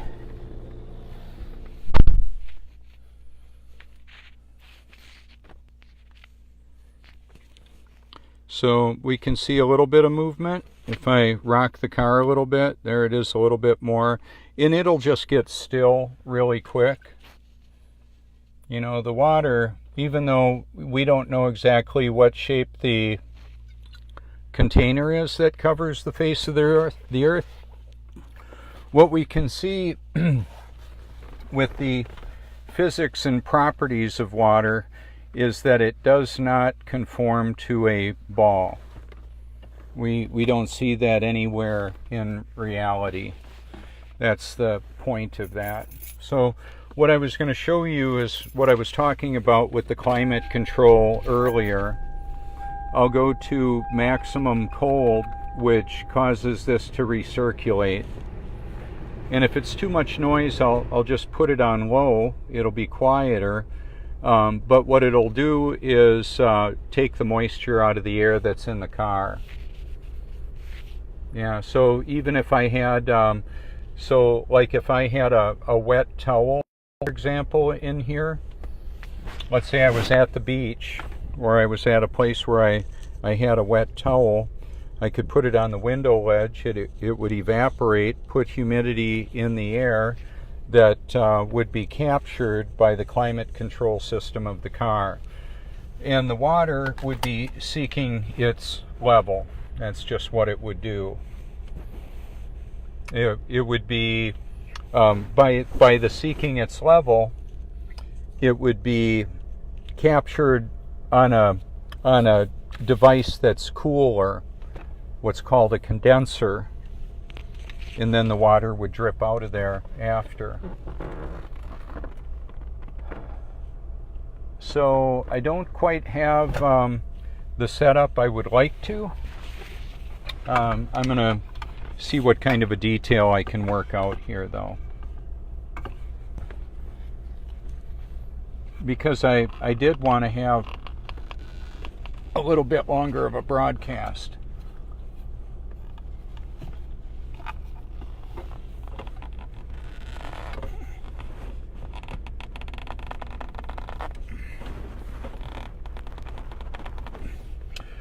Well, that's not working.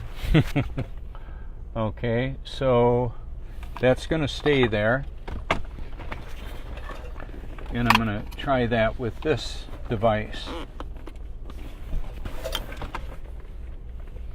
You know, I used to be a guy that would get upset a lot, and that's not how I am now. I just try and figure out how I can do what I believe I need to do, and then I'll work through that. So even in the context of this, it's somewhat of an explanation of how I can do different things. I needed to take this off of here so I could use my tripod setup. Driving a car while doing a broadcast to some might appear dangerous, and it could be if the setup wasn't right. The important thing is to get the setup right so that before I start driving, I get things ready to go. And the water will seek its level there too. I can make that happen again and again. It'll just keep doing that. Yeah, so what I go ahead and take a big gulp of my highly purified coconut infused coffee. What I started doing too is I put a little ice in here and emulsify it a little bit further so that it's the temperature I want to drink right now.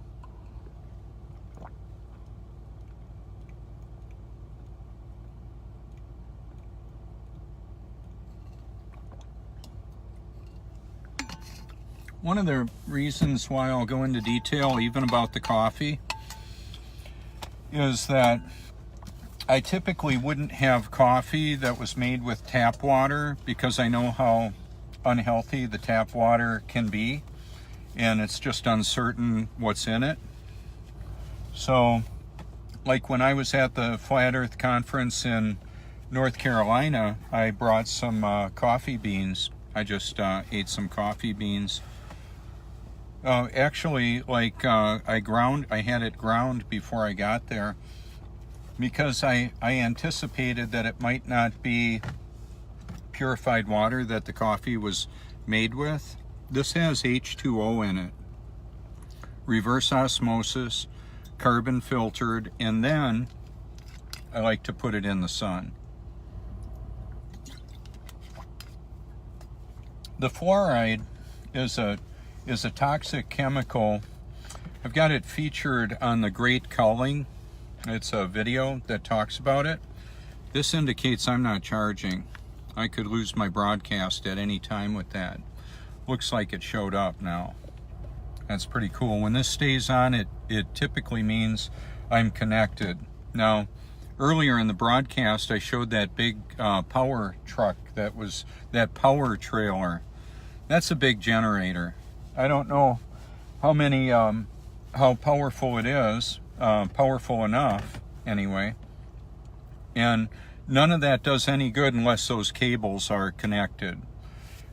This phone wouldn't work for more than an hour if I had an interruption in my power supply.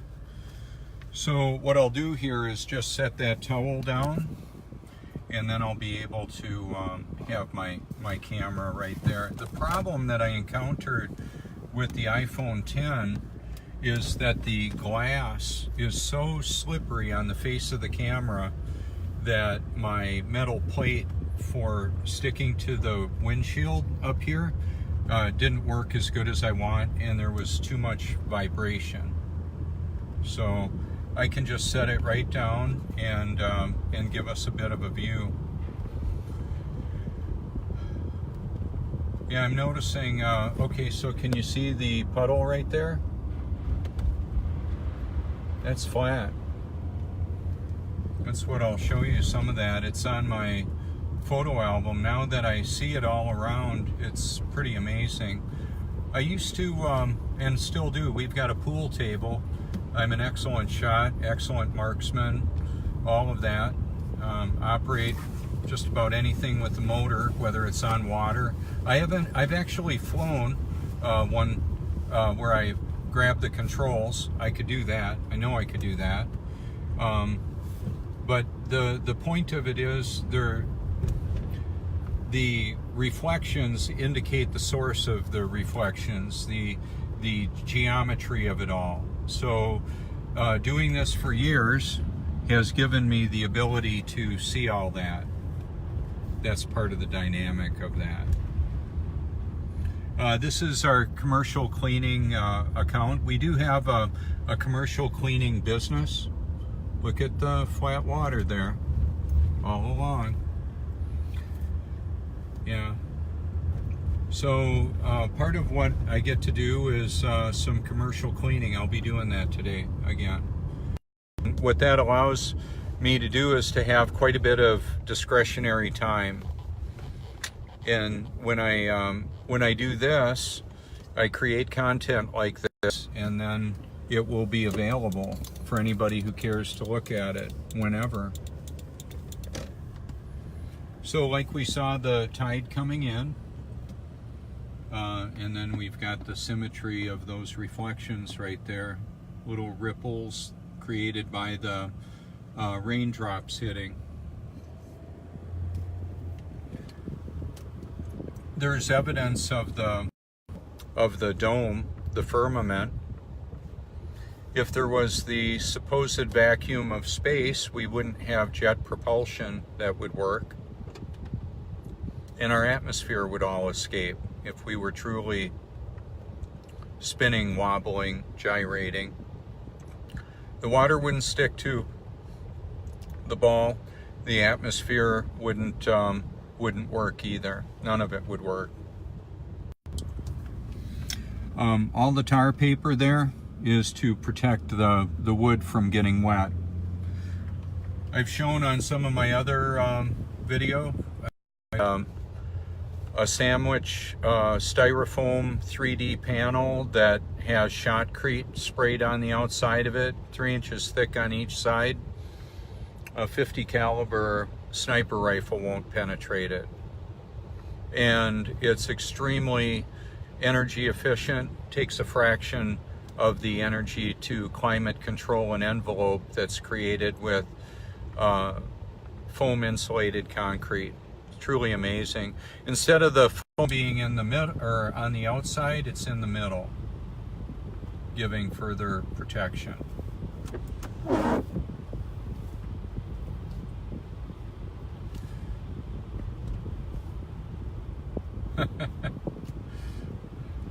Oh, it's kind of funny.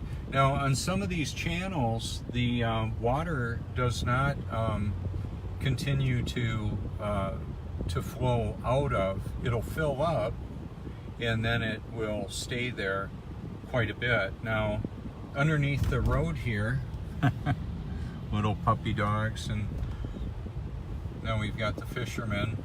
Oh, and the seagulls right there.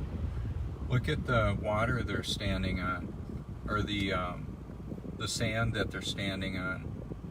Yeah. Okay, car coming.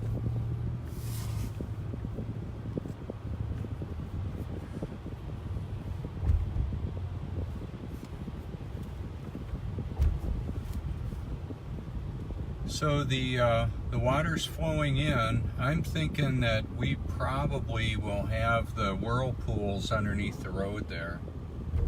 And in order to get there, I need to park over here and walk on over there.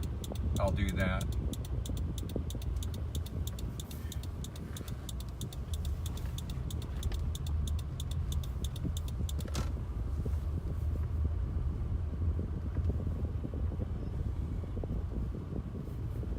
So I'm gonna go ahead and get all ready.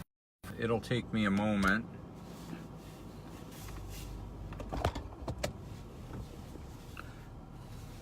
So in the context of this, I'll just move that back. In the context of this, I need to put my shoes back on and have them really tight because I'll be climbing on wet asphalt, wet rocks, and that's where these watercross shoes work excellent for that. So part of what I need to do is just be very aware of my surroundings. Like, I wasn't going to do a U-turn in front of the vehicle following me. That just wouldn't be safe. I would be easy to report to the police because I'm the only YouTube channel in the neighborhood that I'm aware of that has a car all labeled up like this. So we're all in somewhat of a fishbowl. People are very aware of us at times, and it's just very important to do the right thing as best I can tell. And what is the right thing? How will we know? Part of that, I believe, has to do with a desire for obedience and the power of the Spirit to do what He created us to do. So at this point, I'm going to pull the power cord. It's going to give me a lot more versatility. So I'm going to take us down there and show us this.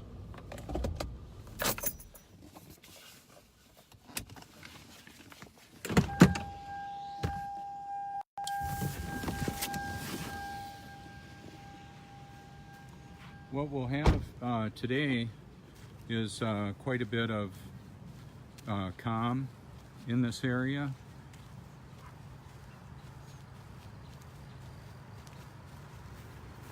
Yeah, I'm not seeing the whirlpools there. That's what I was looking for, but we'll see what I can show you anyway. It's pretty nice reaching out to people when they're on vacation. There we go. We got a whirlpool right there. So I've got a lot of sand on my feet, so I'll use this to get the sand off, because that sand would cause me to just slide right on down and get all busted up. Okay, so we do have the two whirlpools right here, right in front of you. Now the other one went away. It'll probably come back. There's two culverts up above, two down below, We've got the clockwise rotation there. And then later on, the counterclockwise rotation will show back up. Some people I've heard say, you know, we can tell we live on a globe and the earth moves because of the way my toilet water turns. And in this case, I've actually shown concentric whirlpools actually right next to each other, so they're not concentric. So the water, the fluid dynamics, this one's spinning this way, and right next to it, one would be going the other way. Good morning. And one of the other dynamics here is the water is so obviously flat. Now that I see it, I can't unsee that. I can't stop talking about it because a lot of people get all hung up on, oh, you don't know what the map is or how the sun and the moon work and all that. And I would say, yeah, I don't need to know all that. The Bible says enough of what science has misrepresented. Science is lying, but not science. Those representing their expert status with false information. They're lying. The people promoting the globe, even if they call themselves a Christian ministry, I'm not intimidated by that. PewDiePie says he's a Christian channel. I'm not buying that either. Oh, there's that white bird again.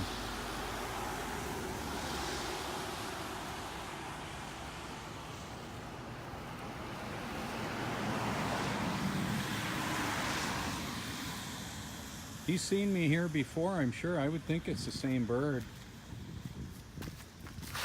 Yeah, I'll just chill out here. And so right in the view there, it's pretty obvious to see the perfect symmetry of those reflections, right? Could that be any more than the eyebrows I have? Oh yeah, how about that? Yeah, we see the clouds and the birds and the architecture. Now there's the parking ramp up there where there's complimentary parking from the Prince Resort, where that is. And levels 7 and 8, I can park there. I'll be ready to go when we have a storm come in. I'm definitely going to go up there and show you the storm coming in, if I can. I've done it before with little storms from around here, but if we get a large hurricane, I'll see if I can get in there before they close off the area. And then they let you out, they just don't let you back in if there's an evacuation. I don't know, the Prince Resort might even have a way that they go through and make sure there's nobody camping in there. I don't know. It's not like I would be firing up a grill or anything. I would just make sure I had my cooler with some food in it and be able to stay there for a little while if I needed to. And then there's stairs in case the power went out. Almost all the buildings now are powered up with the generators like I showed you earlier. And not only that, but like right below the water tower there, there's a big generator below there too, and there's some of the communications, wireless communications system and technology that's set up to operate there as well. Yeah. So what I would do, you know, at first I was thinking, oh, it's so beneficial to be able to go live on YouTube, and I've done that some. The advantage of YouTube for me is that I can do up to like almost a 12-hour broadcast that will archive. When the beach renourishment first happened, some of the best capture I actually broadcast 23 hours. Did you hear that? Yeah, I broadcast. Hey, there goes my Kokopelli kayaker people, friends. They're going to take a group of kayakers over to the island there. But what happened was the renourishment team was here. They were bulldozing and pumping sand up on the beach like I've shown and mentioned. And I did an audio Bible merged with that, 23 hours, and none of it got archived. Not 1 minute of it. And I didn't get upset. I just thought, okay, well, I need to go out and do it again, because that was like an $18 million project. And I just went back out and did it again. And I actually have some pretty interesting content that shows how water is used as a vehicle to move the sand up onto the beach, and then the water runs down. It's just what it does.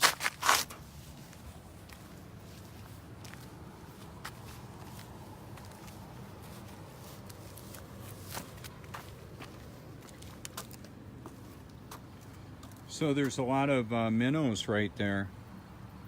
Lots of them. Okay, so here we've got a little whirlpool going that direction. They're spinning off of it right now. See, this going this direction is actually creating the opposite rotation of those that are near it. It's going to happen, because there it is, right there. Bam. Counterclockwise rotation, obvious. Clockwise rotation, right next to it. So it's part of the fluid dynamics, how that actually works.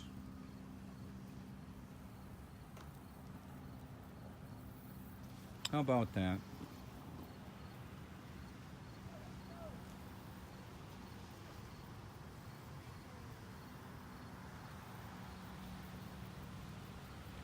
So, and what'll happen, I'll see people around here for years, or they'll see me, and finally some of them will come up and say, hey, what you got going on?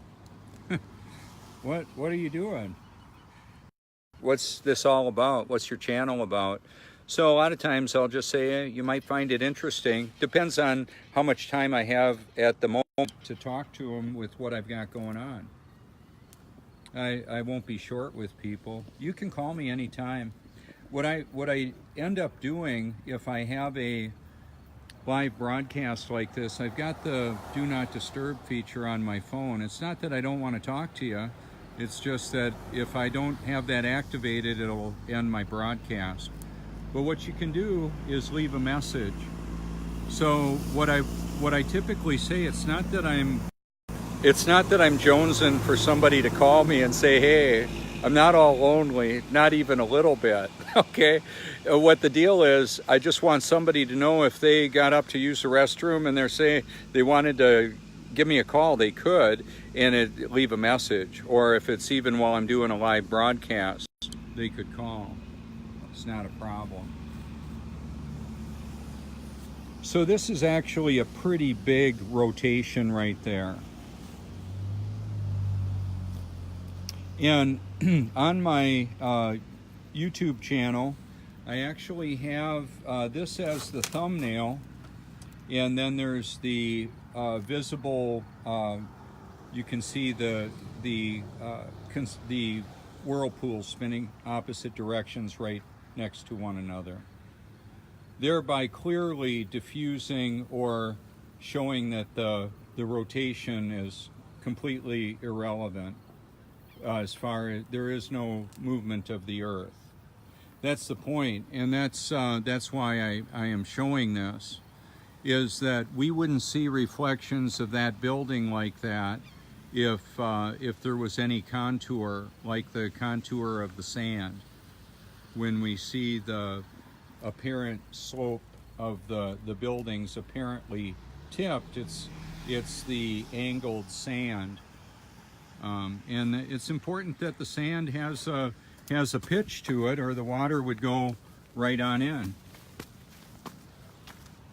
That's why I mentioned the footwear is a big deal. Climbing up this stuff, it'd be easy to slip and fall and break stuff and get hurt.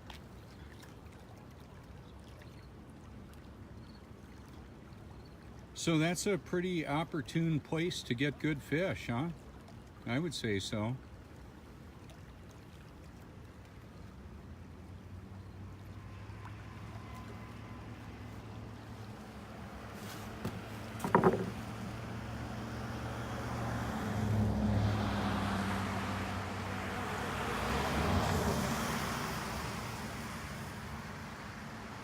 What I find really interesting too is that I can see things with my naked eye that I can't see through the camera here. As good as this camera is, it's tough to see different detail. So I'm going to zoom in quite a bit.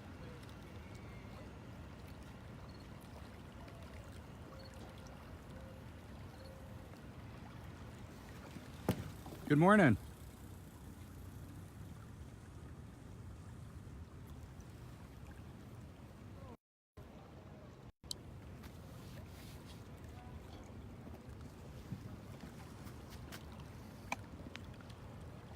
So I wanted to zoom in on this somewhat without, it's not working so good right now.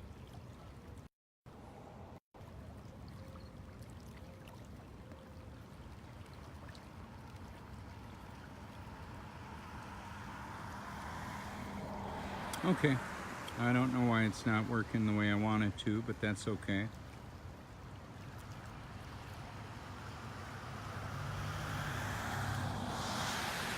So we can see the current there, and also how it interrupts the clarity of the building there, reflection of the building.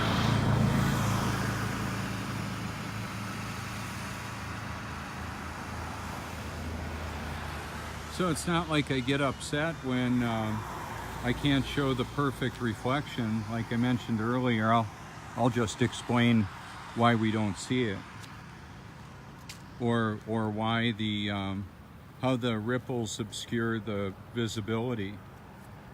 Right here we can see where the water, we can tell just by looking at this. This is dry and this is wet. This is what interrupted the flow of that water from falling straight down. And we can tell by looking at it that it had to be a pretty calm, almost like zero wind to accomplish that.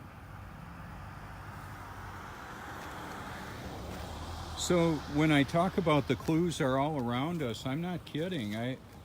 The clues of the world that we live in are very obvious. So like, I can't walk down there very good. I'd have to walk really fast and then stop there. I would prefer just taking these steps, but I can climb up that just fine. That works good.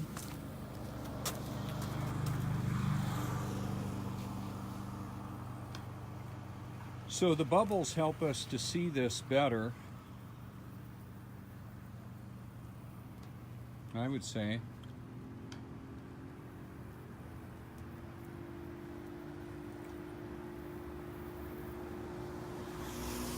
Okay, so now we're going to get some waves that are going to come over here from that boat. How long will they last?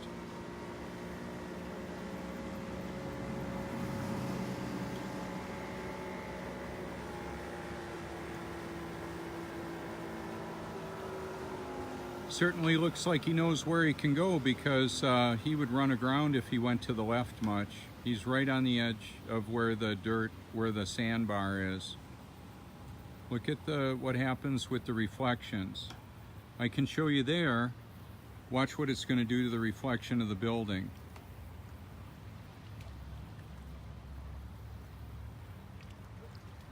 There it is.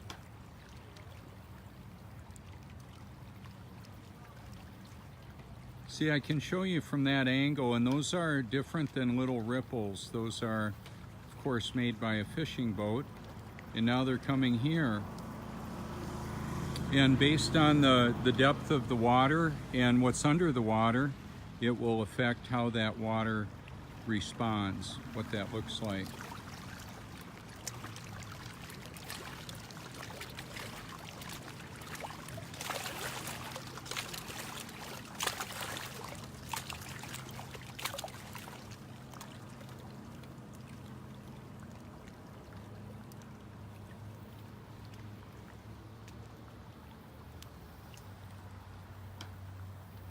And now in that short amount of time, look at how much calmer it is. They just come up, smash against the rocks, made a little bit of sound, got rid of some of the bubbles out of there, some of the foam.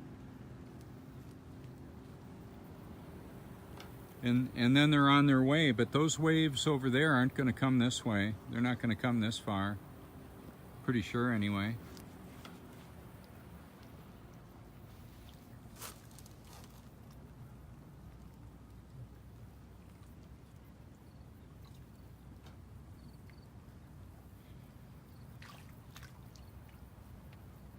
Could be fish jumping for their life. Like I mentioned, the 8-foot bull shark that was caught in these waters. I don't know the exact location. If I find out, I'll let you know. But it was in the coastal preserve area where I do so much photography and video. So I'm not going to wait around for the whirlpool to show up there. I think I showed conclusive evidence prior to this and today how that works. It's based on the flow of the way that the flow is. There's more rocks down below right there that don't create that rotation. Like when I had the globe spinning by the water coming out of the faucet, what I did first off was let the water go straight down, and it created a crater underneath the water that allowed that globe to just sit and spin in there.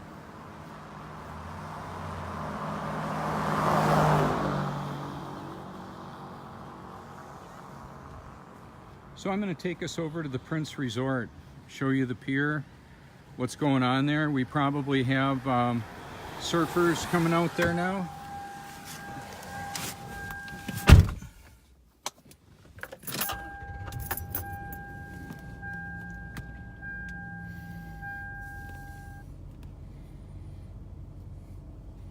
You know, I make sure I buckle up and everything, and I'm a little bit more diligent about putting my helmet on when I'm on the motorcycle now.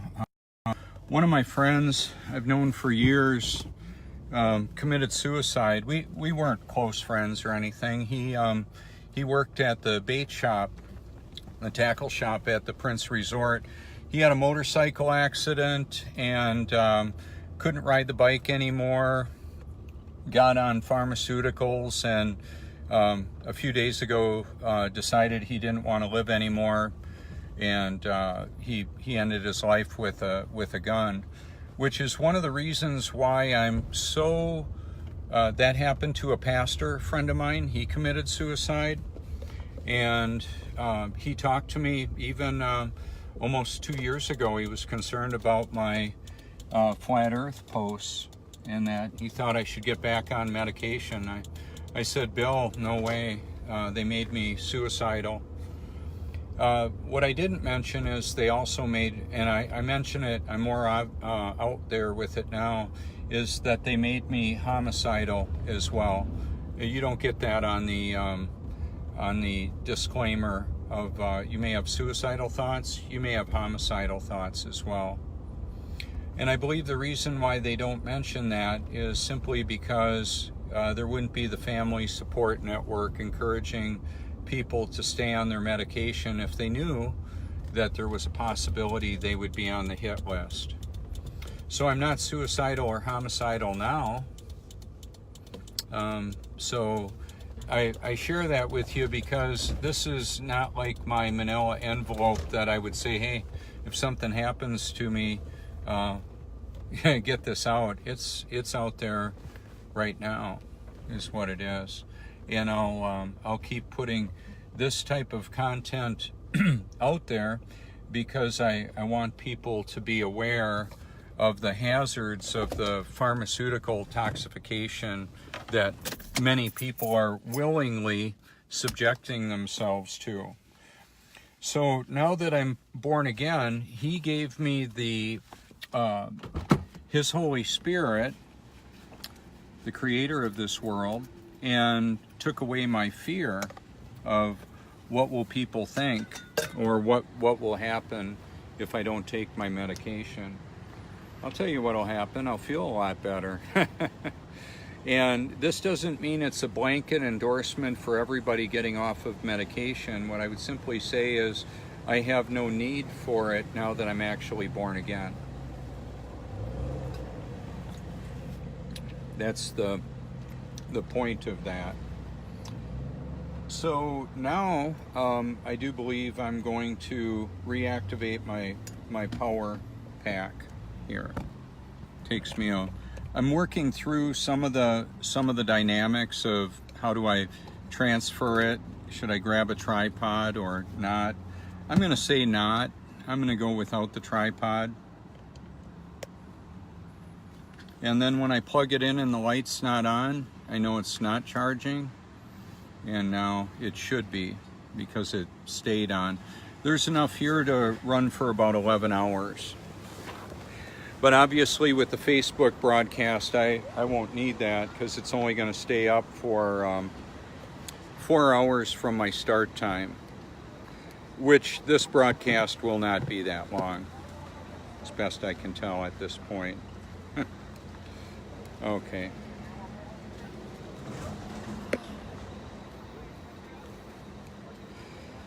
And it may seem a little awkward at times, the movement, the moving it around, doing what I'm doing. I just need to because if I disconnect, if I run out of power, the broadcast is gone.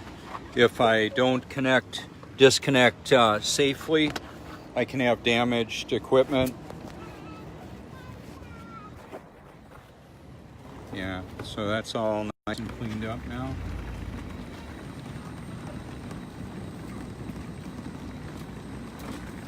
The smaller the container, the quicker it gets steady, like that. It'll get still.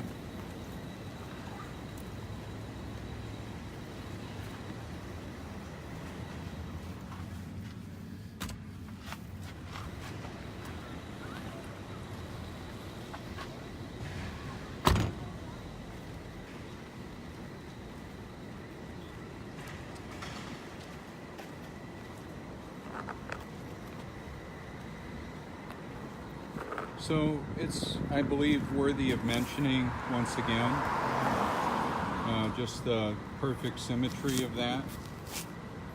It's all right there. A light that's on is easier to see than not. It's right there. Excuse me. If there was enough water, it would be filling that up. And it's, you know, it's got a container, it's got an edge. People get all hung up about, oh, the Antarctic Treaty, the ice wall. I don't know. I know that it gets really cold when you get away from the sun. Sounds like they don't want us going there taking a vacation. So they're not throwing out the welcome mat for going to Antarctica. Good morning, Tim. So I've got videos that actually talk about that. All of this real fine material. Oh, it's almost like concrete there.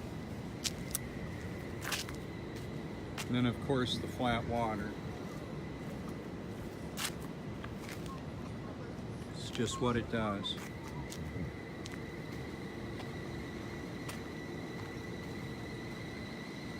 So I could see the light hitting there. One of the clues was that I would be blowing bubbles and I would be getting hit with sunlight from in front and behind me. It was bouncing off of buildings. And that was part of the training to see the light source, the shadows, reflections. The reflections that a jogger puts on the beach is different than a walker that's just lumbering along to bring their beach chair out. That's part of the deal. So we've got this too. How about that? Oh wow. Exposing the deeds of darkness, that's part of what I'm doing.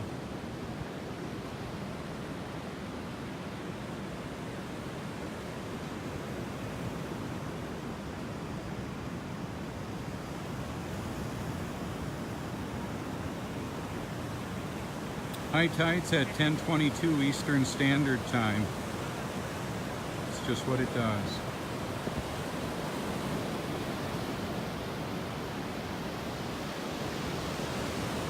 One of the reasons to come here is that the waves are going to be quite a bit bigger than where I was. We can see the rain came after the beach services truck went by. And then we've got the footprints in the sand, of course. So I'm going to take us down here. So the waves are coming in from that direction. So we're going to see bigger waves on the other side of the pier, which I'll show you, and then take you on down there to show how the visibility is limited because of humidity. Right under the pier here, I've got a video of a bulldozer going below sea level. You can tell that because the water filled the reservoir, the pathway that he carved, so heavy equipment could go underneath there. When it was happening, I've always enjoyed looking at heavy equipment. My dad sold steel that went to the manufacturer of heavy equipment. In 1973, we were sitting at the dinner table, and we were watching about President Nixon and the missing tapes and all that, the missing 18 minutes, I think it was. And he said, "Bobby, today I went in an elevator down at Manitowoc Engineering, and I saw a tunnel boring machine that was so big they attach it to the train, a train that bores tunnels under the ground." Yeah, how about deep underground military bases? How are they doing it now? What I found out later with some of the conspiracy networks and information out there is that obviously was happening. I had no reason to distrust my dad. And then they would go on ships out of Sturgeon Bay, where he sold steel to work on the ships that were built there as well. So part of the amalgamation of what I'm able to articulate is that I've been paying attention for a long time. I've met a lot of fascinating people, and I remember it. And I don't have a problem telling you about it. Because wow. Because of how steep the beach is here right now, with the tide coming in, it'll race back out there a little bit quicker. I've been in California at the Wedge in Newport Beach, and I almost drowned out there. But it's got a wicked shore break that knocks people right off their feet. You can see it if you care to.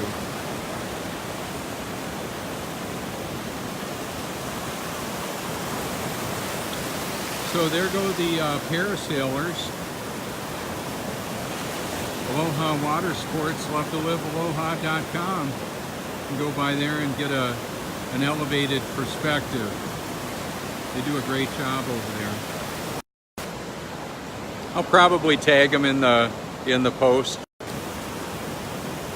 They're friends too.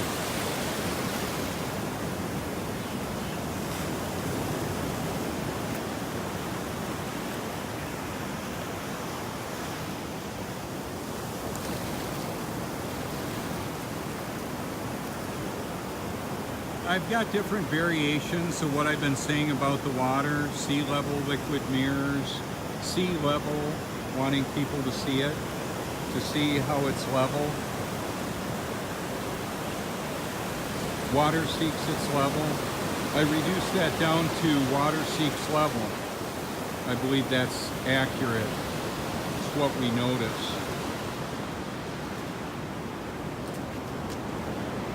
And we can see the air bubbles coming out of the sand because the water is displacing the air in the sand. When it's real wet like that, and just recently got wet, it's more like quicksand. Whereas walking right down here, it's a lot more solid.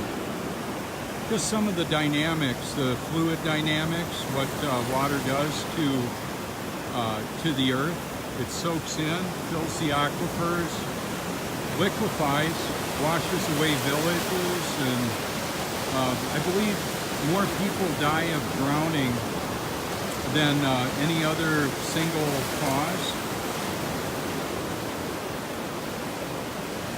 At least in natural disasters, I believe that's the number one cause of that.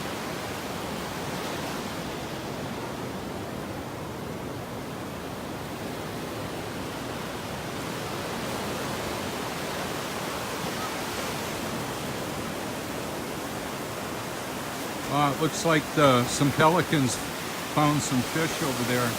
Interesting thing about the pelicans, I can't see them when they go below the line of sight of the waves.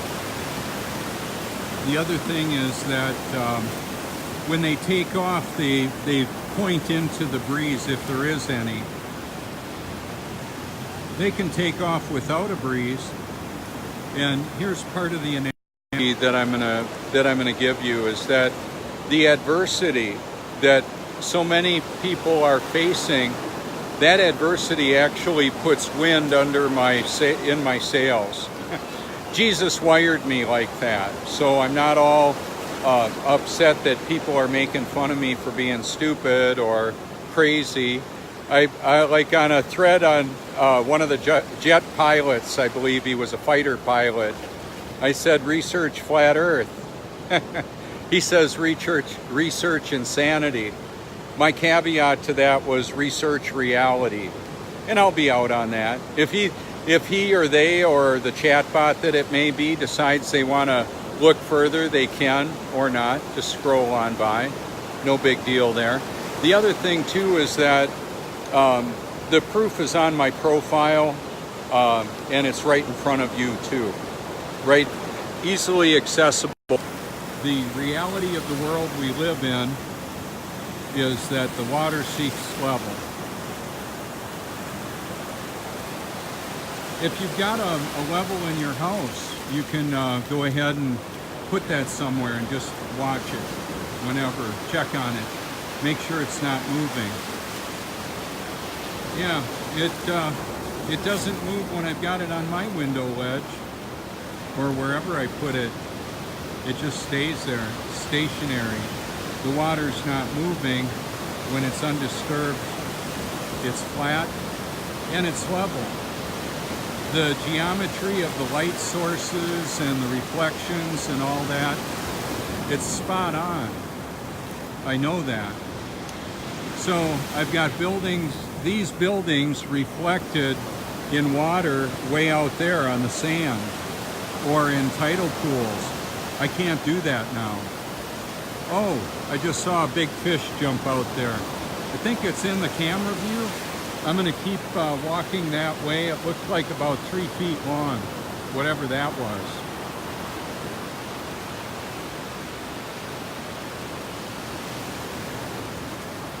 So I think it's worth mentioning, the largest tiger shark in the world was caught off of the end of this pier in the 60s.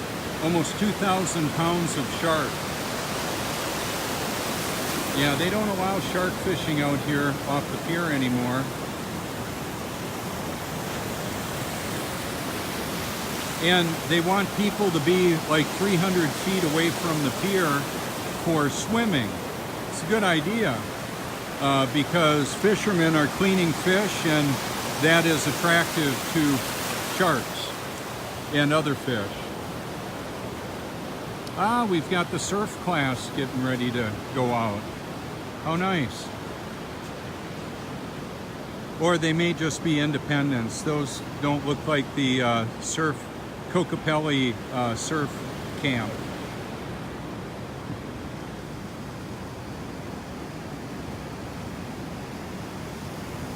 So like for me, I can see that the gentleman up on the balcony was looking exactly this way. I can see an eagle from miles away without my P900. I might have to get my magnifying reader to read a label. whenever I need to do that. I pretty much know what I need to read the labels of, and I've got that in my wallet. When I am going to purchase something, I've got it cut down to the size of a credit card, and I need to use it a couple times a month. I'm good at getting my information. A lot of times I won't even look at, I don't need to necessarily just look at the label in front of me. I know the products that I'm looking for, and I may research them online before I go and put them in my body. I know that organic coconut oil that I get regularly, that's good. The coffee I get, the water I drink, the food that I get, it's all about as healthy as I can afford and find.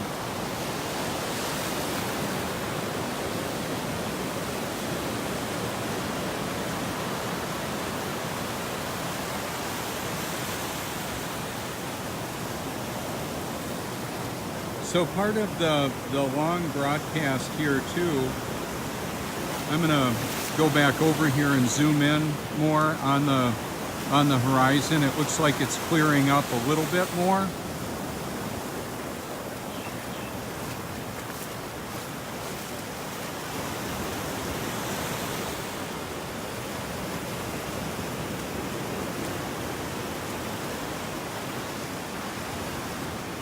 Good morning. Good morning. So I'm gonna see what I can show you here. That's zoomed in 10 times.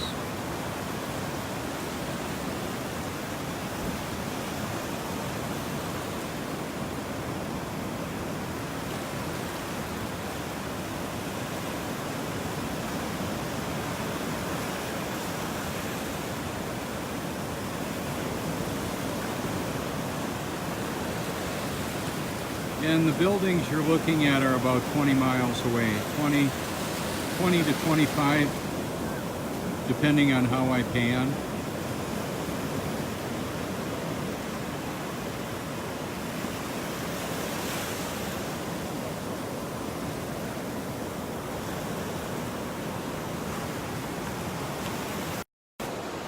So there's continual flat earth meetups right around me.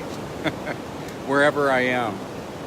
And it's more than showing the shape of the earth and all of that. I will talk to people about whatever is going on in their life if they want to hang out with me for a bit. There's a lot of life issues going on. Part of the fellowship that we have is connecting with one another and talking at a level that's not superficial only. It's more serious than that.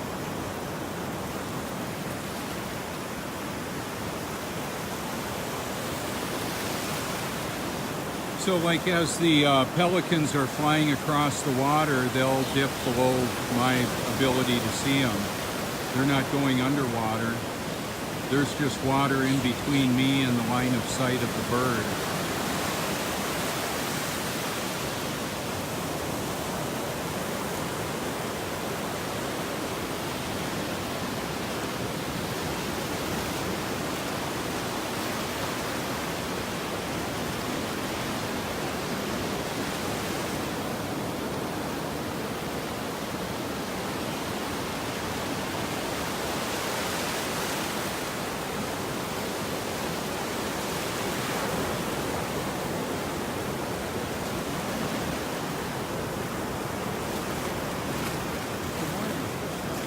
Great thing.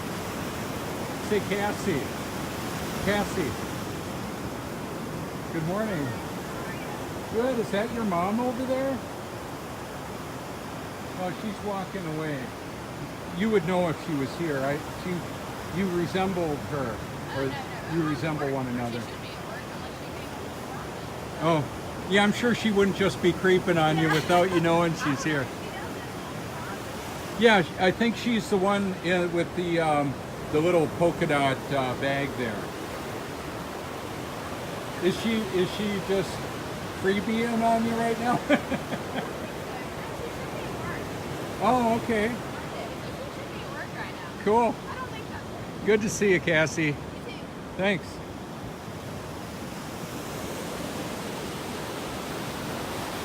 Good morning.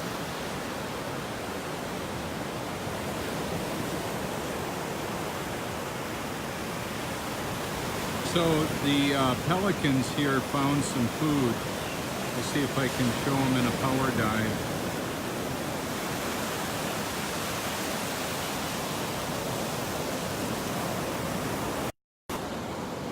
One of the challenges that I'm having is that I can see when I'm fully zoomed in like that, there's too much light hitting my monitor.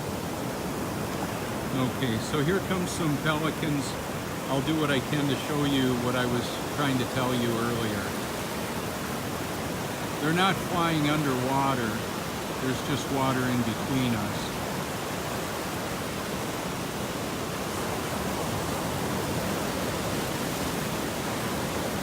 Ah, yeah. Now they're all kind of going, or a lot of them are diving in there.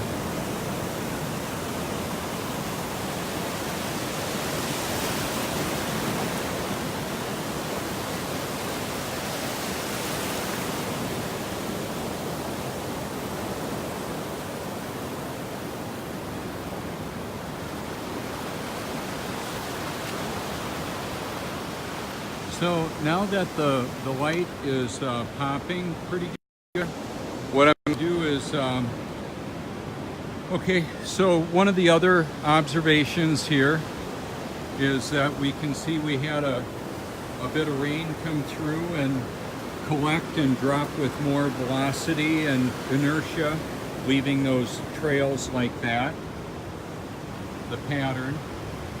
And then we can see the pattern of where the water hit on the left side, not on the right side.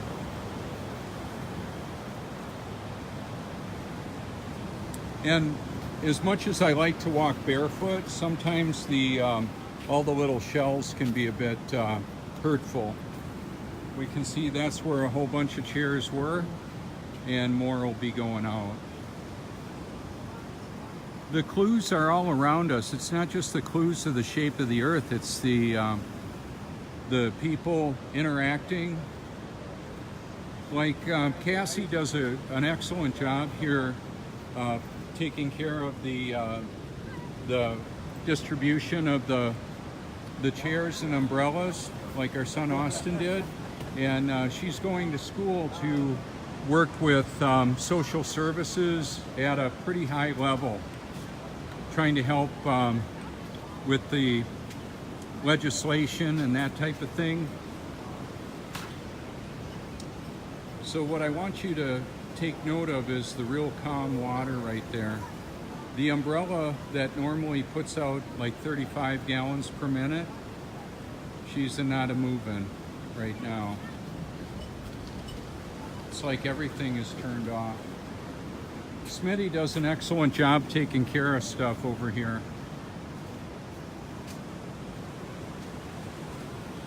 When this water needs to seek level, it's pretty important.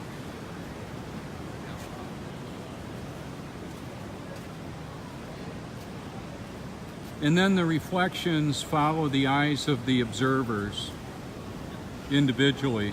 See how it's doing that? It's just the way that it is.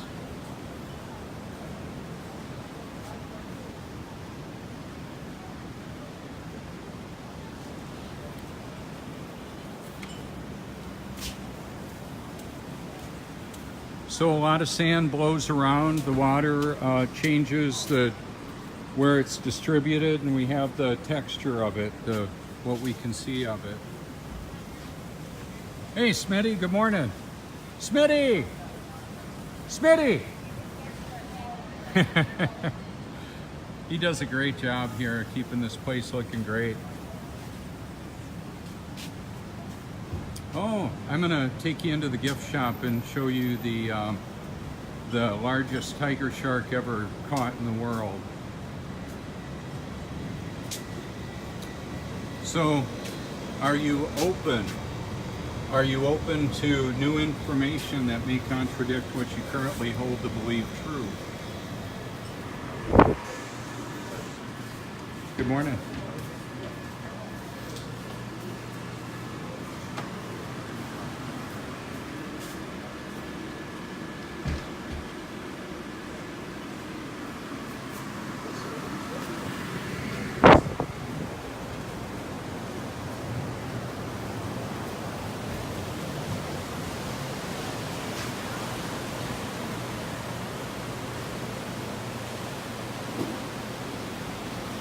This was the last place that I saw Matt, as best I can remember, before he committed suicide. He was just right out here smoking a cigarette. I remember looking over at him. I didn't realize that would be the last time I would ever see him.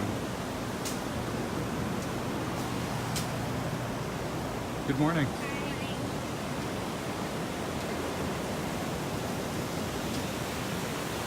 So one of the dynamics here too is because I'm at a higher elevation, I'm going to see further. It's just our optical perspective. I've got videos that focus on that, pun intended.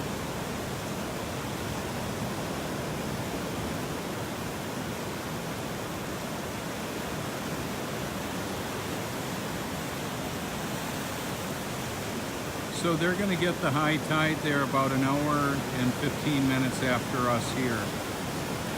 How is that? I don't understand it. No, they're not right here. That's a lot closer. That's maybe 5 miles away. Panning over here, we're looking at close to 20 to 25.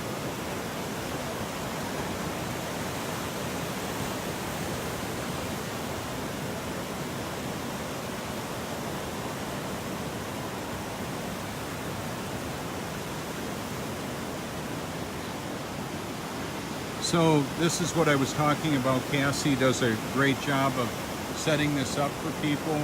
We can see the contour of the shape of the beach, the shape of the water coming in, and that's going to be affected by the wind direction, where the current is coming from, and of course the pier that is here changes the way that interaction takes place. I thought this might have been Cassie's mom, kind of reminds me of her. So it's spectacular out here. Now the waves, what I had noticed this before. I'm just going to kind of drop this there for you to observe a bit. The reflections off of the waves and the water. There we go.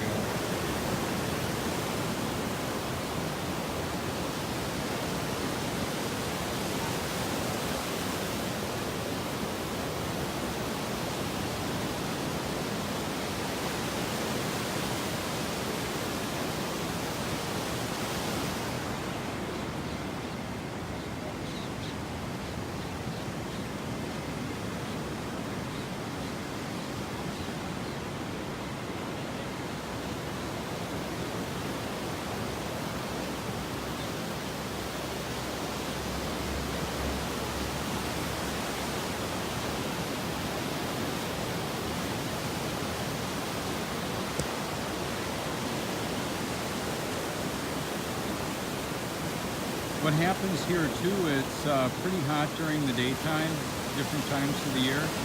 And then the pier, depending on weather and whether or not the fish are biting, is that this will fill up with, 1,000 people or so on a busy night. At the shop there will be just people lined up out the door waiting to get on the pier. So if and I will, I'll walk out here a ways.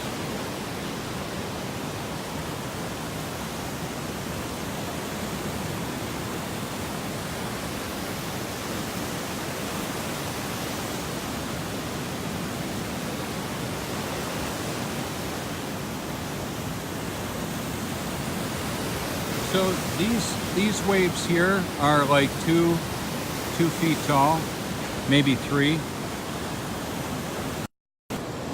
I've been in 35-foot waves out in the open ocean, big rollers. It was so much fun on a high-performance jet ski with a support boat. And then I've done the wedge in Newport Beach where there were like 17-foot waves. And that was so scary. Pretty exhilarating. I was like 20-something, early 20s. And I got dumped up on the dropped on the beach picking seashells out of my chest. It's got a wicked shore break. It just slaps people right on the beach.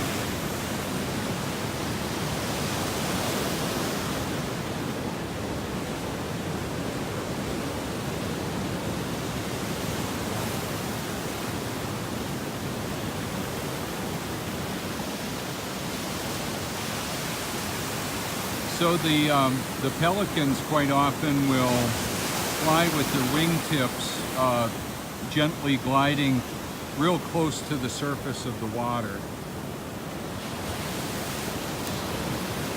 So I don't know if you can see the kayaker right now from here, but there they are.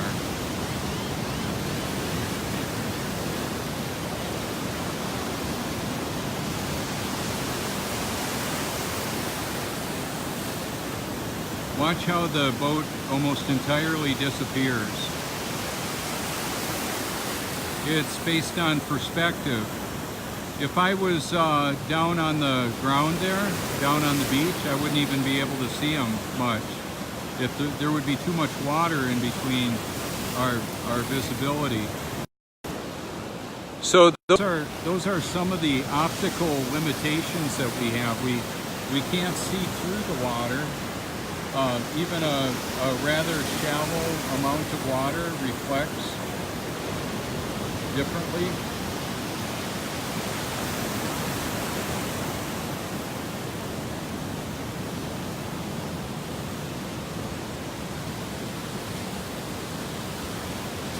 One of my photos, that it was kind of interesting. It was a seagull coming up off of the beach, and could see the seagull shadow and reflection all real symmetrical.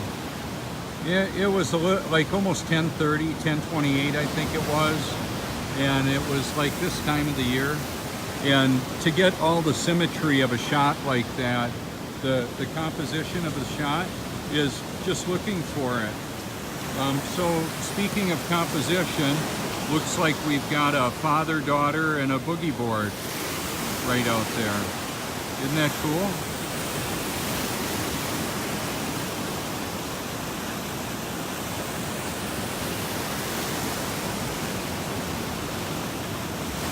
So a big part of the mission that I have is to help people realize the need to be born again, what it looks like if it has or hasn't happened in your life or those around you. It's not that I'm trying to figure out all the people that are born again or not.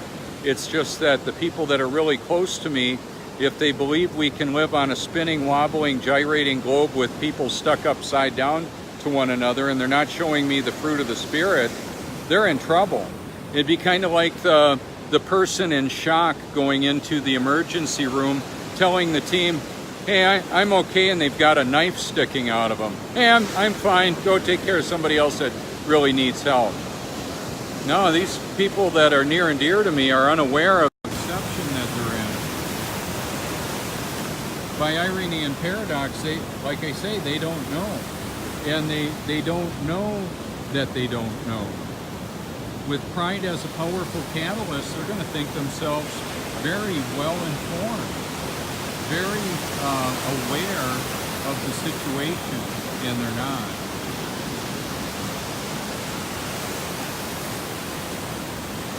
So one more time, I'm going to mention, if you can connect me with a high-level debate with anybody,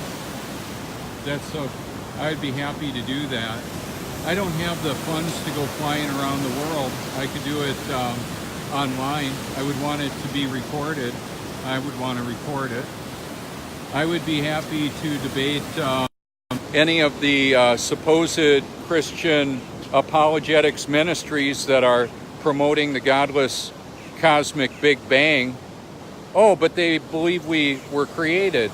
Yeah, if they're promoting the globe, they're a part of a very convoluted deception that is legitimizing in the mind of a lot of people that are going to church that NASA is giving us real stuff, and they're not. They're not. They're a part of that deception. I was too. My friend Matt Long and brother in Christ at the Flat Earth Convention in Canada talked about what I had told him. It's on a video on my YouTube channel and his, where basically, now that you know the truth, what are you going to do about it? You're going to tell people? You're going to tell them that we didn't go to the moon, we don't live on a globe, and we still got monkeys? You can work it out however you want to tell them. A very effective way of telling people is to have a social media presence that explores this and exposes it. That's what I'll do. You know, because like I say, there's this me, and then there's the digital me. Oh, nice. How special. So sometimes the adversity we encounter, the people hating on us, might not even be a person.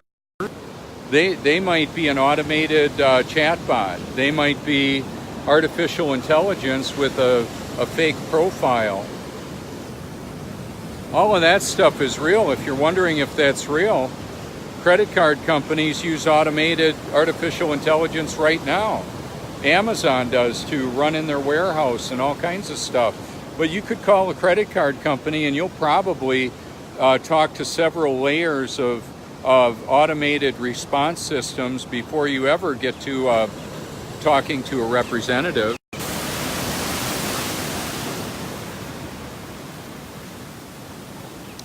So big waves turning into little waves, turning into water going up and coming back down. Water seeking its level. Why is there such an attraction with people and the ocean? Well, for a lot of the reasons that I talk about, it's just so beautiful. We don't have any construction out there. It probably looked pretty similar to how it looked a long time ago. Families with children walking on the backs of shoulders of dads. How cool. This is a great mission field. That's what I'm talking about. I'm about 7 miles away right there. I come out here often, or Main Street in North Myrtle Beach. Easy to find. Good morning.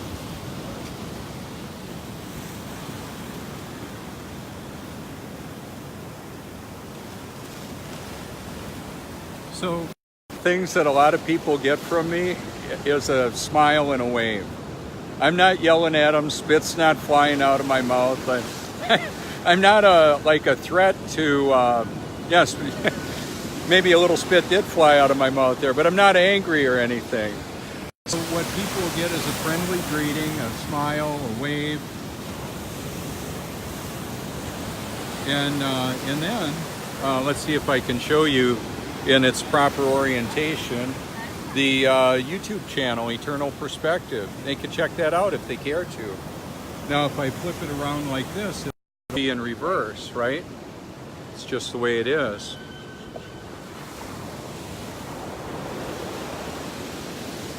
Here comes some pelicans. Let's, I'm gonna zoom in on them, see what I can show you.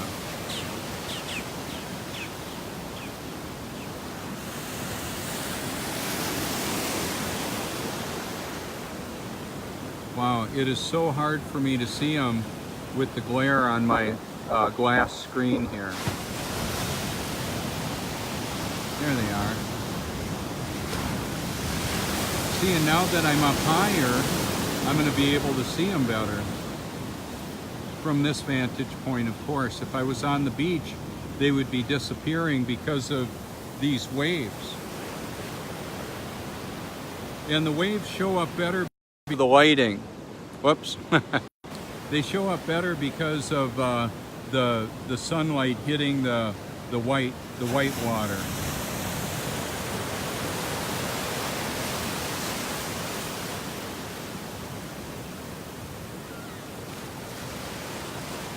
So on my liked video playlist, sometimes I'll put out relaxing music videos that are from exotic locations all over the world. Lounge 5, Lounge V TV, very nice.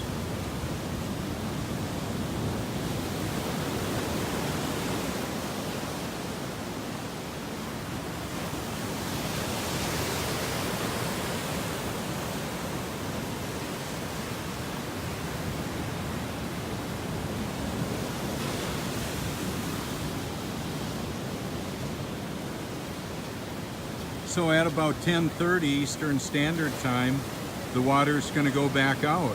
And it's actually headed on over to Myrtle Beach then. Oh wait, it's still there. Yeah, it is. There'll just be more of it there.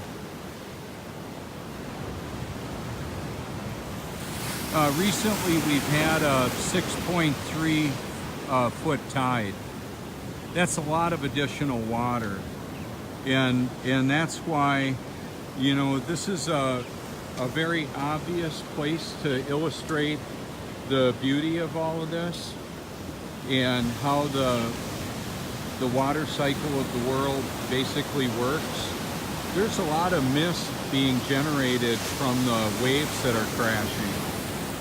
There's a lot of obvious humidity that we can see. I have to have a lot of clean, dry towels to keep the moisture off of my camera lens to get really good shots. Ones that don't have much lint at all. These are microfiber and they don't have the lint on them. See, like the pelicans there, the pelican just took off. It's not that they need to fly into the wind. They can take off in virtually no wind. It's just that they don't want wind at their back when they're taking off. When I was working on jet ski propulsion systems in California, modifying engines and hull shapes and pumps, impellers and all that, I've got a very diverse background. One of the things that we found out, I could go into the wind, and it was checked on a radar, into the wind with a stand-up jet ski in 1983 at 51 miles an hour on a 440 Kawasaki. And that is just outrageously fast. Now, to have the wind at my back was about 7 miles slower per hour. The air underneath the hull created less resistance. There's quite a bit of resistance on the water. When a boat can fly up out of the water, like a hydrofoil or hull designs that have steps in them that create aeration, they create airflow under the hull. It creates lift, reduces resistance. It's aerodynamics and hydrodynamics working in concert with one another. Right now there's virtually no wind. When there's a good amount of wind, a lot of times the parasail boats just kind of get pulled around by the sail. They still have the power on quite often to direct them, but they can they use less fuel potentially when it's windy, depending on wind direction and that. But from an elevation like way up there, what is visible out on the water when it's windy, water patterns are visible, or I should say airflow patterns are visible. We can see what it looks like, or I can. And I've got shots of that too, videos of that.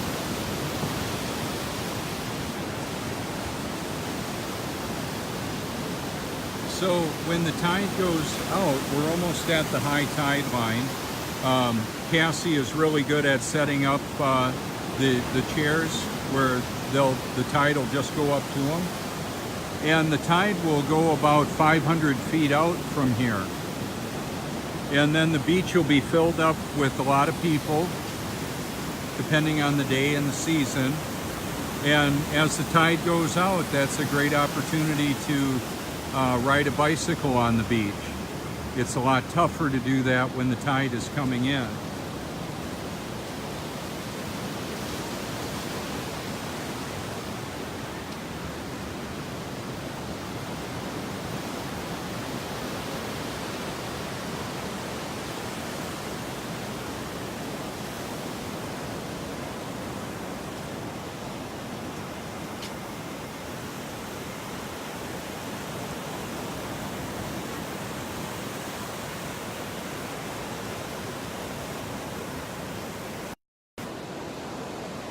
So, in closing, that means they got a couple minutes left. what I wanted to say is that we have an opportunity to expose our friends and families to the reality, the reality that water basically seeks its level. So if you put hashtag water seeks level on a post, it'll go into a collection of other videos and Facebook posts that I've made as well, and that you add to it if you like to. I believe it's the simple, most obvious reality that we can explain to people and show them. And that's why I believe that the Lord wanted me to do that, is simply because that particular reality is something that we can observe wherever we are. What the, let's see, let's just do that. Isn't that something? So let's give me a silhouette of the sun like that. Oh, now I'm using the glass to hit my face too. It's kind of weird. Okay, so anyway, what we can do is make a simple proclamation that water seeks level. It's what makes a bubble level work. It's what makes, I could pour a concrete slab with a garden hose and fill it with water and set my forms. It'd be perfectly level. If I can level the concrete perfectly before it sets, there might be puddles in it. That's pretty common. So the idea of water seeks level is not just that it seeks level in one direction, it's in all directions. Let's take a look at this again. Even though the waves are big, comparatively speaking to what we saw earlier in the broadcast, as it moves closer and closer to the shore, the slope of the beach causes the water to go back into the ocean, reducing the flow up the beach. It all works together beautifully, just as it's supposed to. That's the point of that, is that it's a creation, it's a design, it's the reality of the world that we live in. It's not make-believe, it's not science fiction. It's actual science. So for people that say I don't understand science, or I wasn't paying attention in science class, au contraire, I've been asking questions my whole life, wondering why things work, how things work. My dad was a creative genius, I believe, and he was wonderful at interacting with people, and he had a very successful commercial steel sales career. And he met manufacturers of paper machines, race cars, products for race cars, commercial equipment, big equipment, earth-moving equipment, ships that traveled all around the world. He sold the steel to the engineers that had specific requirements for that steel and applications for all that. And so part of what you're getting when I share about things like this, he's one of the most fascinating people that I've ever met and known, my dad, my mom as well. And then I've met a symphony of humanity that have, some have been multi-millionaires, like almost billionaires in the stocks and oil business. And what was interesting about he had over $500 million. And he was addicted to Johnny Walker Red and cigarettes just like I was. Even though he lived on a house, in a house on a country club in Corpus Christi, Texas, he was still addicted to the smorgasbord of sin, some of which I was addicted to. He may have had other issues. Was he ultimately born of God's Spirit before he transitioned, before his life choices added to an early departure for him? I think he was in his 60s when he died. I'm 57. I feel better than ever. Yeah, better than ever. How's that? Well, that's by God's grace. Lifestyle choices, His favor, all of that. And part of what I wanted to say about those lifestyle choices is some of that can be quickly recovered. Like for 4 years ago, I was still entertaining a lot of willful sin that was detrimental to my physiology. And what happened is Jesus set me free from that, and so I'm free to do what He created me to do. So as I encourage everybody to do, please hear, share, and of course, obey God's word. It's humanly impossible to do. He needs to take up residence to make that happen, to make that possible. It's humanly impossible to even come to a saving faith in Him, as far as I understand. Unregenerate man, unaided by the Holy Spirit, is lost. And the gospel is foolishness to those that are perishing. And it's the fragrance of life to those that are being saved, like I have been. And a lot of people that I interact with that I believe haven't been born again yet, I'm not saying that I believe they're children of Satan. I'm simply saying I don't see the evidence of the new nature yet. I know what that was like for me. Remember, I'm the guy that keeps on saying, thought I was born again, until I actually was. That's the big deal of that. That's why I talk about it so much. So not only are Bible.is and Bible.com effective resources to take God's Word mobile wherever you are, also Eternal Perspective on YouTube. YouTube it. YouTube Eternal Perspective. See what you find out. There might be other channels up there other than mine. I know that what I try and share, what I do share, is what I believe to be important catalyst for consideration. If you want to know what I believe personally, I elaborate on it pretty diligently. And you can call me anytime if you've got concerns with any of that, any of the videos that I share. Ultimately, I believe God's Word is true and all others are suspect. So for an eternal perspective, hear, share, and of course, obey God's Word. Bible.com, Bible.is, and YouTube, Eternal Perspective.